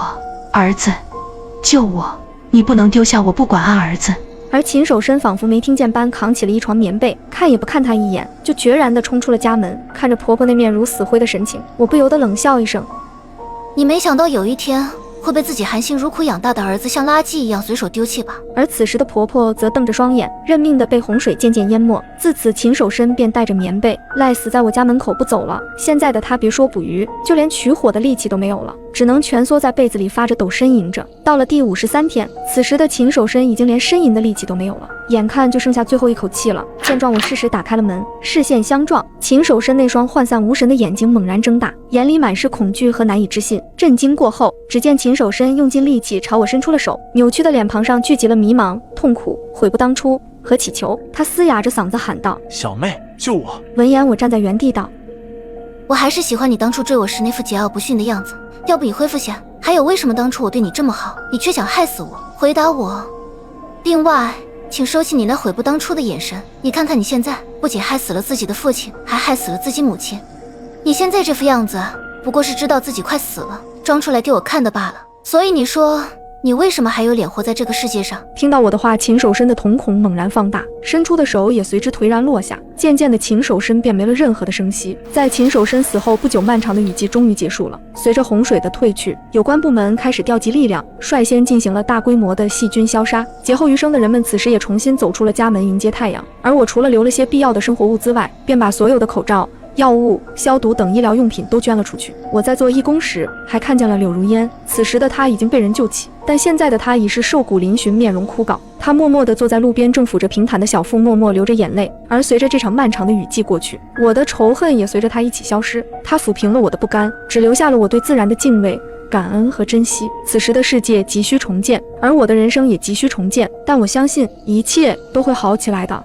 突如其来的极寒末日降临，气温骤然降到-60度。突然的降温让所有人都措手不及。我看着灰蒙蒙的天，打开手机查看近几天的天气。天气预报显示，从今天开始将连续降雪，并且气温也将一降再降。我紧了紧衣领，继续上班的步伐。公司离我家不远，不行也就15分钟。到了下午，天气更冷了些，雪花落下。坐在工位上，我望着外面的雪花，不知为何心里却总有一种不好的预感。下班后，我冒着雪走进了家附近的一间大型超市，买了满满一购物车的东西，还去户外用品店买了不少保暖物资，有防寒服、电热毯、小太阳、太阳能板等。回到家，我把买来的东西简单收拾了一下，又查看了一下之前家里剩余的食物，米面油、蔬菜、水果这些剩余的都还不少，加上今天买回来的，目前我家有2袋20斤装的大米，3袋10斤装的面粉和2桶食用油，蔬菜、水果、肉类把冰箱塞得满满当当。就算我1-2个月不出门，这些东西也足够我一个人吃的了。时间过得很快，今天已经第7天了，外面依旧在下着雪。这个时候，越来越多的人们感到了不安，纷纷跑去超市疯狂购物。好在市政依旧还在积极的清理积雪，人们也没有停工停产。到今天为止，雪已经连续下了1周了，虽然不大，但却没有停止的迹象。此时室外的温度已经达到了-30度，而政府也在此时发出了公告，学校全面停课，各行各业除了维持民生的行业，其他人尽量不要外出。而这时公司也下达了通知，从明天起居家办公，并且公司还为每个员工发放了1袋20斤的大米、10斤小米、10斤面粉和1桶5升的食用油。由于东西太沉，我实在是拎不动，而且现在又打不到车，所以公司领导让和我顺路的沈飞将我捎回去。我们开着车很快便来到了小区楼下，我去按了电梯，沈飞帮我将东西搬到里面。就在这个时候，只见16楼的夫妻2人垂头丧气地走进了电梯。他们看到电梯里放着这么多东西，瞬间眼睛一亮。那个姓何的嫂子忙和我打招呼：“千小妹啊，你运气可真好，抢到这么多东西。我们夫妻2个去了一趟超市，都没有挤进去，这不又空着手回来了。”她老公姓赵，是个妻管严，他也忙在旁边附和：“是，我还没见过超市这么人满为患。可怜我家里有3个孩子，要是再买不到食物可怎么办啊？”我顿时明白了他们是什么意思，没等他们继续说下去，我挡在了那些物资前，说道：“赵先生，嫂子这些是公司发的，我家里也没有多少物资了，后面的日子就靠这点食物生活了。”闻言，他们夫妻俩的脸色顿时垮了下去，于是便没有再说什么。这时一旁的沈飞适时的道：“千小妹，今晚我再去超市试试，看能不能再买些东西，咱们家应该再储备一些食物。”我明白沈飞是什么意思，他是在帮我，给这些邻居造成一种我并不是孤身一人的假象。电梯很快到了我家所在的楼层，沈飞将我送到家后，我为他上了杯热茶，很不好意思地对他说道：“沈飞，对不起，耽误了你这么长时间，今天太谢谢你了。”闻言，沈飞准备离开，可当他来到窗边，眉头却不自觉地皱了起来。见状，我也来到窗边，这时窗外的雪竟越下越大，犹如鹅毛般大片大片地落下来。我们谁也没有想到，不过是一会功夫，雪会下得这么大。沈飞不敢再耽搁，和我打了声招呼，便匆忙离开了。他离开后，我回到窗边，打开手机查看此时的温度，室外温度-40度，而我家室内温度则显示只有10度。就在这时，突然窗外传来砰的一声，外面的马路上发生了车祸，紧接着砰砰砰几声，连续追尾了好几辆车。我拿起望远镜仔细查看，没想到沈飞的车居然也在事故车里。见状，我给沈飞拨打了电话，问道：“你没事吧？”他拿着手机从车里下来，冻得浑身发抖，可还是回复道：“我没事。”外面那么低的温度，发生事故车辆的人们都在等着交警过来解决，但是等了将近1个小时，还是不见有人过来。此时有人已经开始冷得受不了了，有些车辆损害不严重的，便直接开车离开了，因为要是再不离开，等着鹅毛大雪将路掩埋了，到时候谁也走不了。这时我打开时事新闻，看到的是各大超市空空的货架，超市的货物几乎被抢购一空，没有买到东西的人们则满脸绝望地回家。而这个时候计程车已经打不到了，公共交通工具除了地铁外均已瘫痪，而地铁也是人满为患，根本挤不进去。沈飞在附近没有熟人，又回不了家，便想步行1公里去超市避寒。看见站在寒冷街道中的沈飞，我拨通了手中的电话：“喂，沈飞，要不你先暂时来我家吧，等晚点地铁可以上去了再走。”闻言，沈飞犹豫了一下，说道：“好，那麻烦你了。没过多久，家中的门铃响了，我通过监控看到是沈飞，于是便打开了门。此时的沈飞已经被冻得脸都是青紫的，见状我扶着他坐在沙发上缓一缓，拿了一个暖水袋给他，然后递给他一杯热腾腾的开水，喝点热的吧。随后我坐在离他不远处的沙发上，满眼不安看着他道，也许情况比想象中还要严重。听到我的话，沈飞看着窗外依然在下着的鹅毛大雪，眼中满是迷茫。希望这雪早点停吧。听到他的话，我看向窗外，我们真的能熬过去吗？我和沈飞看着窗外等了1个多小时，大雪依旧没有停止的迹象。如果照这样下一晚，等明天估计1楼都要被淹没了。我一边看着窗外，一边随时关注着时事新闻。此时外面的情况已经变得很糟糕了，地铁站这时已经渗入大量积雪，多个站点发生故障，地铁被迫停运。看到这里，突然我想起自己忘了什么，于是赶紧去查看有没有停水。当我来到厨房打开水管后，发现没有停水，忙拿出厨房里的能用的容器赶紧接水。沈飞看到我的操作，也去2个卫生间找到所有能装水的容器一起接水。我们都明白停水是早晚的事。我家目前有4桶19升的桶装水，60瓶500毫升的矿泉水，还有10桶5升的小桶装水。目前来说，饮用水还是比较让人安心的，但我怕随着停水之后接踵而来的便是停电停气。不知不觉时间很快到了凌晨，我将沈飞安排到次卧后，便去主卧睡觉去了。我躺在床上很快便进入了沉睡，可没过多久周围却越来越冷，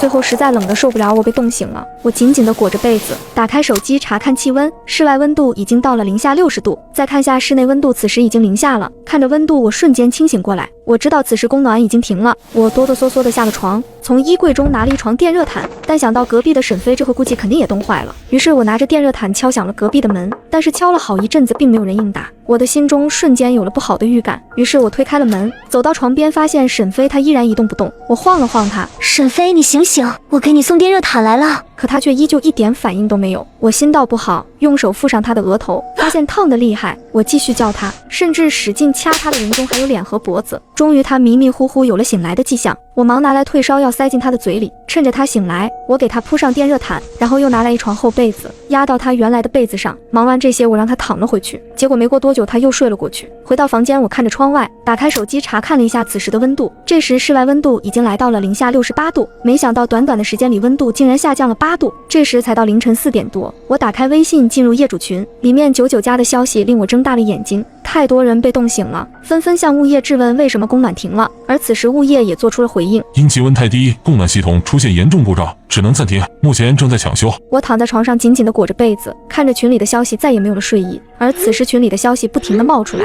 我翻看群里的消息，最开始大家因为停暖怨声载道，慢慢的已经有人在群里求救了，说自己家中有人被冻病了，打救护电话也叫不来车，还有人向邻居们求救，想求来一些厚被子、厚衣服或是退烧药之类的。目前看来，很多人都被这突如其来的雪弄得措手不及。早晨6点多，我的房门被敲响了，我哆哆嗦嗦的起来，打开房门，见到沈飞。你醒了？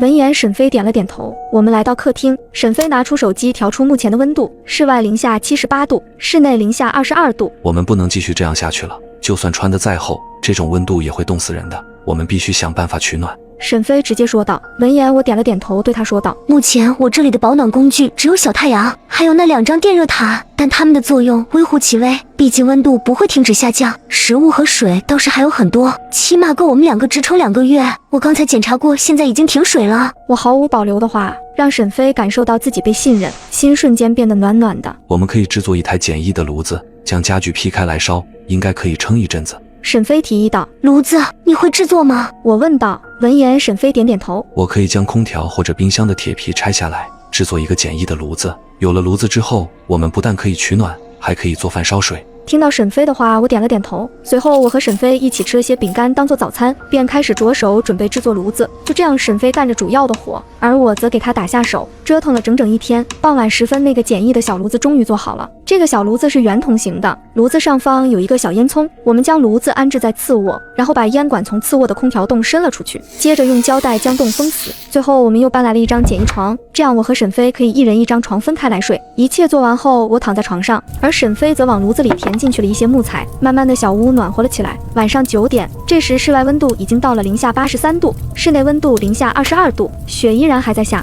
温度应该还会继续下降。这个时候通讯还没有中断，今天一天手机一直在响。我拿起手机，只是短短一瞥，便看到了好几条有人死亡的消息。这不过是灾难的第8天，就不知道有几个人被冻死了。再往后人们的命运又该如何？我躺在床上，而沈飞则躺在那张简易床上。这个时候已经是晚上10点30分，而室外温度已经来到了-85度，而室内温度是-16度。值得庆幸的是，外面的雪终于变小了，但是大雪却已经将2楼淹没了一半。如果大雪今晚停下来，起码可以给人们一丝喘息的机会。躺在床上，我很快便睡熟了过去。第2天早晨醒来后，我打开手机查看了下温度，此时室内温度3度，而室外温度则还是-85度。我瞬间松了一口气，总算是不用身处零下的温度了。我下床拉开窗帘，发现这时外面的雪已经停了，而且总算是出现了晴天。看到这种情况，让我的心中升起了希望。于是我打开了时事新闻看了起来。据官方初步统计，目前因极寒导致的死亡人数全国共3万多人。面对这个数据，下面的留言全都是在骂人的。为什么救援还没有来？为什么暖气和水还没有恢复？为什么现在连电也停了？看着这些留言，我眉头不自觉地皱了起来。我们这里虽然还没有停电，但看其他地区的状况，估计离停电也不远了。而这时沈飞也来到了窗边，我收起凝重的脸色，对着他微笑道：早安，沈飞。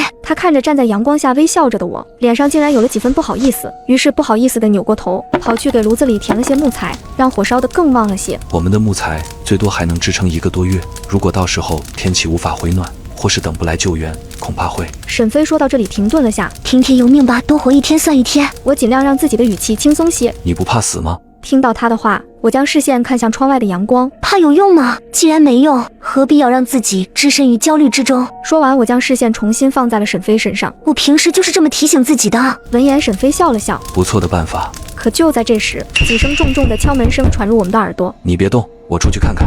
说完，沈飞不等我回答，便走出了房间。沈飞来到外面，透过猫眼看见外面站着2个穿着厚重衣服、戴着帽子、围巾、口罩的人。沈飞站在大门前问道：是谁？而沈飞的声音明显让外面的2人一愣。只见其中一个身材略微高大的人开口请求道：千小妹在家吗？我们家3个孩子都生病了，请问你们有没有药？可以借给我们1点吗？我听出来了，是16楼的邻居，就是前天在电梯里碰到的那对夫妻。没有药，你们回去吧。沈飞直接拒绝道：求求你们了，给我们点药吧，3个孩子都冻病了，支撑不下去了，我们也是没办法了才来求助。这种时候除了找邻居，真的没有别的办法了。女人在门外苦苦地哀求着。现在灾难才刚刚开始，人们还不至于丧失人性，这种时候过来求助，估计是真的遇到困难了。我听到外面的对话，犹豫了一下，在确定自身安全的情况下，我打算帮他们这一次，毕竟事关3个孩子。于是我拿出了一些消炎药和退烧药，来到门前，打开防盗门上的一个小防盗窗，将2盒药递了出去。他们夫妻2个接过药，便一个劲的道谢：千小妹，太谢谢你了，你有什么需要和我们说，除了食物，其他的我们都可以提供。那个嫂子话里都是感激之情。暂时不需要。说完，我将那个防盗窗关上，向小屋走去。回到小屋后，沈飞始终一言不发。沈飞，你是不是不认可我的做法？闻言，沈飞摇摇头：没有，现在灾难才刚刚开始，如果我们表现得太冷血，反而容易被记恨。到了后期人们弹尽粮绝的时候，我们将更容易成为靶子。其实如果你没有在这里，我是不敢送药的。如今让他们看到你，知道我不是独居女人，会让他们有所顾忌的。你的做法没错，在确保自己安全的情况下，力所能及的施以援手是正确的选择。谢谢你。你不必向我道谢，这里的一切都是你的，你有权处置，而且我也是在受你恩惠。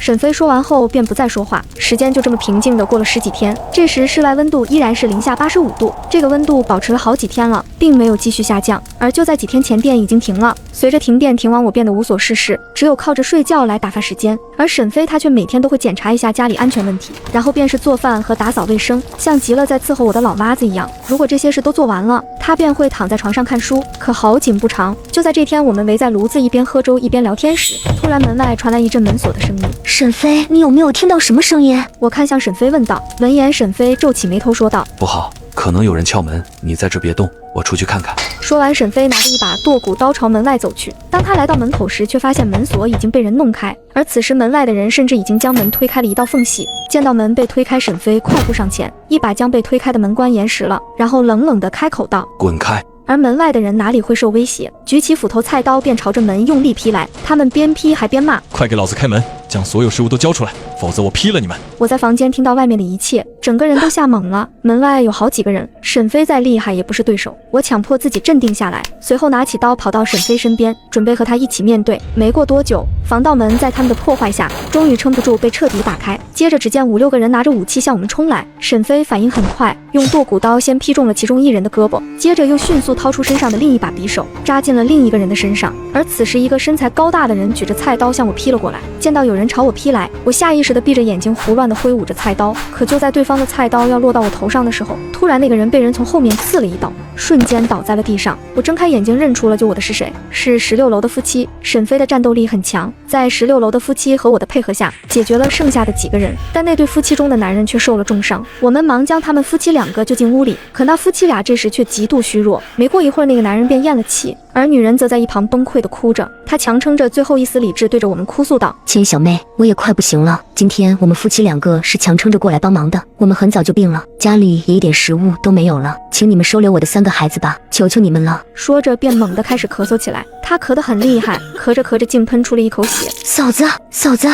你再坚持一下，我去给你找药。你放心，3个孩子我会管，我会好好照顾他们的。而沈飞听到也不敢再耽误，立马去16楼准备将3个孩子接上来。就在我找到了一些消炎止咳的药，要喂给嫂子时，她却拒绝了。她紧紧地握着我的手，我不吃，给你们省着，给孩子们省着。而一边刚进门的3个孩子见到妈妈的样子，立马跑到边上嚎啕大哭了起来。见状，嫂子开口道：孩子们，你们要好好的待在这里，要听千小妹姐姐的话，她会照顾你们的。话音刚落，嫂子便像是卸下了重担一般晕了过去。见到嫂子晕了过去，我和沈飞也毫无办法，只能让孩子们守着自己的妈妈，而我们2个则去清理外面地上的人。当拉开那恶徒脸上的面罩时，发现他们都是这栋楼里的邻居，有住在对面的一对小情侣，有住在楼下的年轻小伙子，有住在7楼的大叔，还有住在12楼的大姐。可他们在知道我家有个男人的情况下，还将目标放在我身上，想必家里应该已经弹尽粮绝了。我和沈飞将几个人抬到了对面小情侣的家里，房间里有一个正在燃烧木块的金属盆，由于房间里没有烟囱，整个墙壁都被熏黑了。随后我们查看了一下这个家，发现他们已经没有了任何食物，难怪他们要对我们下手。接着我们又将消防通道的门锁死，以防其他楼层的人再上来。随后我来到房间，看到床上的嫂子此时正呼吸微弱，我紧紧地抱着床边3个孩子，而沈飞则把炉子上的粥给孩子们1人盛了1碗。孩子们被饿坏冻坏了，见到吃的也顾不上别的，接过来便大口大口地吃了起来。3个孩子的身体状况比他们父母要好很多，看来嫂子和大哥将他们保护得很好。可嫂子她最终还是没有撑过晚上，在夜晚降临后便停止了呼吸。我和沈飞将她抬进对面的房子里，让她和丈夫躺在一起，好让他们就算走了也不那么孤单，再用床单将他们盖起来。做完一切，我躺在床上却怎么也睡不着。白天发生的一切让我心理上产生了障碍，而沈飞似乎感受到我的不对劲，他小声说道：千小妹，我有话和你说，能来我这里吗？我看了看旁边躺着的3个孩子，小心翼翼地下了床，来到沈飞旁边。见状，沈飞轻轻地抓住我的手：别担心，一切有我呢，你愿意听我说说我的家事吗？此刻沈飞的声音呈现出从未有过的温柔，而我被他抓着一只手，并未回应，只是呆呆地站在那里。在我8岁的时候，我妈妈就去世了，可没过多久，我爸就领着小3回来了。从那之后，他们不仅动不动就对我打骂，而且还将所有的家务交给我来做。后来我努力考上了大学，终于逃离了他们。谁知在我首付了自己的房子后，他们一家4口竟找了过来，赖在我家不走了。直到如今发生了雪灾，我回不去了，那个男人却不关心我的安危，反而每天都在催我回去给他们送物资。沈飞的话唤回了我的精神，我看着沈飞的脸，你那时候一定很痛苦吧？是啊，我在痛苦中煎熬了那么多年，但我都扛过来了。所以千小妹，没有什么是过不去的。说着，沈飞将手放在自己的心脏上，因为只要我们保持积极乐观，坚持下去，一切都会好起来的。闻言，我再也控制不住，主动靠近了沈飞的怀里。就这样，我们带着3个孩子在这个小屋生活了下来。可如今5个人的我们，再等不来救援的话，我们又还能坚持多久呢？一开始孩子们还很拘束，但慢慢的看我们对他们真的很好，也就放下了戒心，变得越来越活泼。之前我和沈飞在这个小屋活动很少，所以吃的也比较少，但现在多了3个孩子，就算我们再怎么省着吃，食物也只能撑1个半月了。现在已经是进入灾难后整整33天了，可外界就连一点救援的影子都看不到。而3个孩子自从来了后，也都是身体状况不太好，可能是因为之前挨饿受冻，他们变得很容易生病发烧。但好在家里还有一些备用药，在沈飞和我的细心照顾下，孩子们的身体慢慢也好了起来。时间过得很快，转眼就过去了1个月。我们5个人都在小房里，沈飞拿着一本书讲故事，一副岁月静好的景象。明天就入春了，可气温还是没有丝毫回升。半个月后，我们弹尽粮绝了。不过值得高兴的是，气温终于有所回升了，因为从窗外看去，外面的雪已经没有那么厚了，可以隐约看到那些被掩埋车辆的车顶了。这个时候，沈飞开口说道：“我的车里还有些食物，是当初公司发的那些，如果把那些食物拿回来，我们还可以支撑一阵子。”听到他的话，我却坚决不同意。虽然温度有所上升，但谁也不知道离开这里会不会被冻死，而且我们也不能确定有没有其他的危险。你不能去冒这个险，就算是死，我们一家人也要死在一起。这些时日的患难与共，我们早已将彼此当作最亲近的人。可沈飞他却非常固执。不行的，就算你不吃我不吃，3个孩子也是要吃的。就算是哪怕只有一丝活下去的希望，我们也要坚持下去。我拦不住他，眼睁睁地看着他要出门，我再也控制不住，冲上去抱住了他，泪流满面道：“沈飞，答应我一定要回来。”他温柔地将我的眼泪擦掉。放心吧，为了你和孩子，我会尽一切努力回来的。最终他还是全副武装的去了，他的车就在我们小区门口的路上。我在楼上拿着望远镜，时时关注着他的行动。我看着沈飞的身体陷入雪里，他艰难的一步一步向那个方向走着，每一步都那么艰难，但他却在苦苦支撑。终于沈飞到了车前，他举起斧子大力的劈向车门，不知劈了多久，总算是将车门劈开了。他艰难的将食物放在箱子里，用绳子拴住箱子，然后拉着箱子一步一步的往回走。终于他安全的进入了楼道。可在这时，我的心中隐隐出现不好的预感，于是我拿着2把匕首就向楼下跑去。可就在我刚到5楼楼道的时候，我看到了沈飞一只手撑在地上，嘴里喘着粗气。这时的他明显已经脱力了，而其中一人正拿着匕首刺向沈飞。见状，我毫不犹豫飞奔过去，挡在沈飞身前，顺势将匕首刺入了那人的身体。可谁知还没等我反应过来，另一个人拿着匕首就朝我刺了过来。我眼看着刺来的匕首，无助地闭上了眼睛。可就在千钧一发之际，只见之前还虚弱的沈飞飞快拿过我的匕首，挡在了我的身前，朝着那人刺去。我睁开眼睛反应过来，立马上前：“沈飞，你有没有受伤？”而沈飞却好似脱力了般虚弱地回答：“没有，我们赶紧把东西拿回去吧。”说完，我们2个便一起将物资搬进了家中。可当我们刚将所有物资放下，沈飞却突然一口鲜血喷出，倒在了地上。见状，我立马上前抱住了沈飞。沈飞，沈飞，怎么会这样？是刚刚对吗？是你替我挡下了那刀对吗？千小妹，这一次我估计不能在你身边保护你了。我多希望自己可以陪你走到最后，可好像做不到了。但我希望，就算没有了我，你也一定要坚持下去。人活着总会有希望的，不是吗？说着，嘴里再次喷出一口血，便永远的闭上了眼睛。就这样，我永远的失去了沈飞，而我也没有将沈飞搬走，而是将他放在了客厅的沙发上，这样他就不会像以前那么的孤单，至少每天都能听到我和3个孩子的声音。靠着沈飞拿回来的这些物资，我们又坚持了将近1个月，终于听到了外面救援直升机的声音。这声音犹如天籁之音，将拼命坚持的我们拉出泥沼。我带着孩子们来到楼顶，拼命的向直升机招手。被救下来的我们被安排进了地下城，而官方也在此时发起了通告：此次极寒灾难将会持续多年，地面温度也将持续维持在零下40度以下，以后居所将会长期固定在地下城。听到广播后，我的心中却掀不起丝毫波澜，而是默默低头看着手机里沈飞的照片。我虽然已经得救，可你却永远的消失在了我的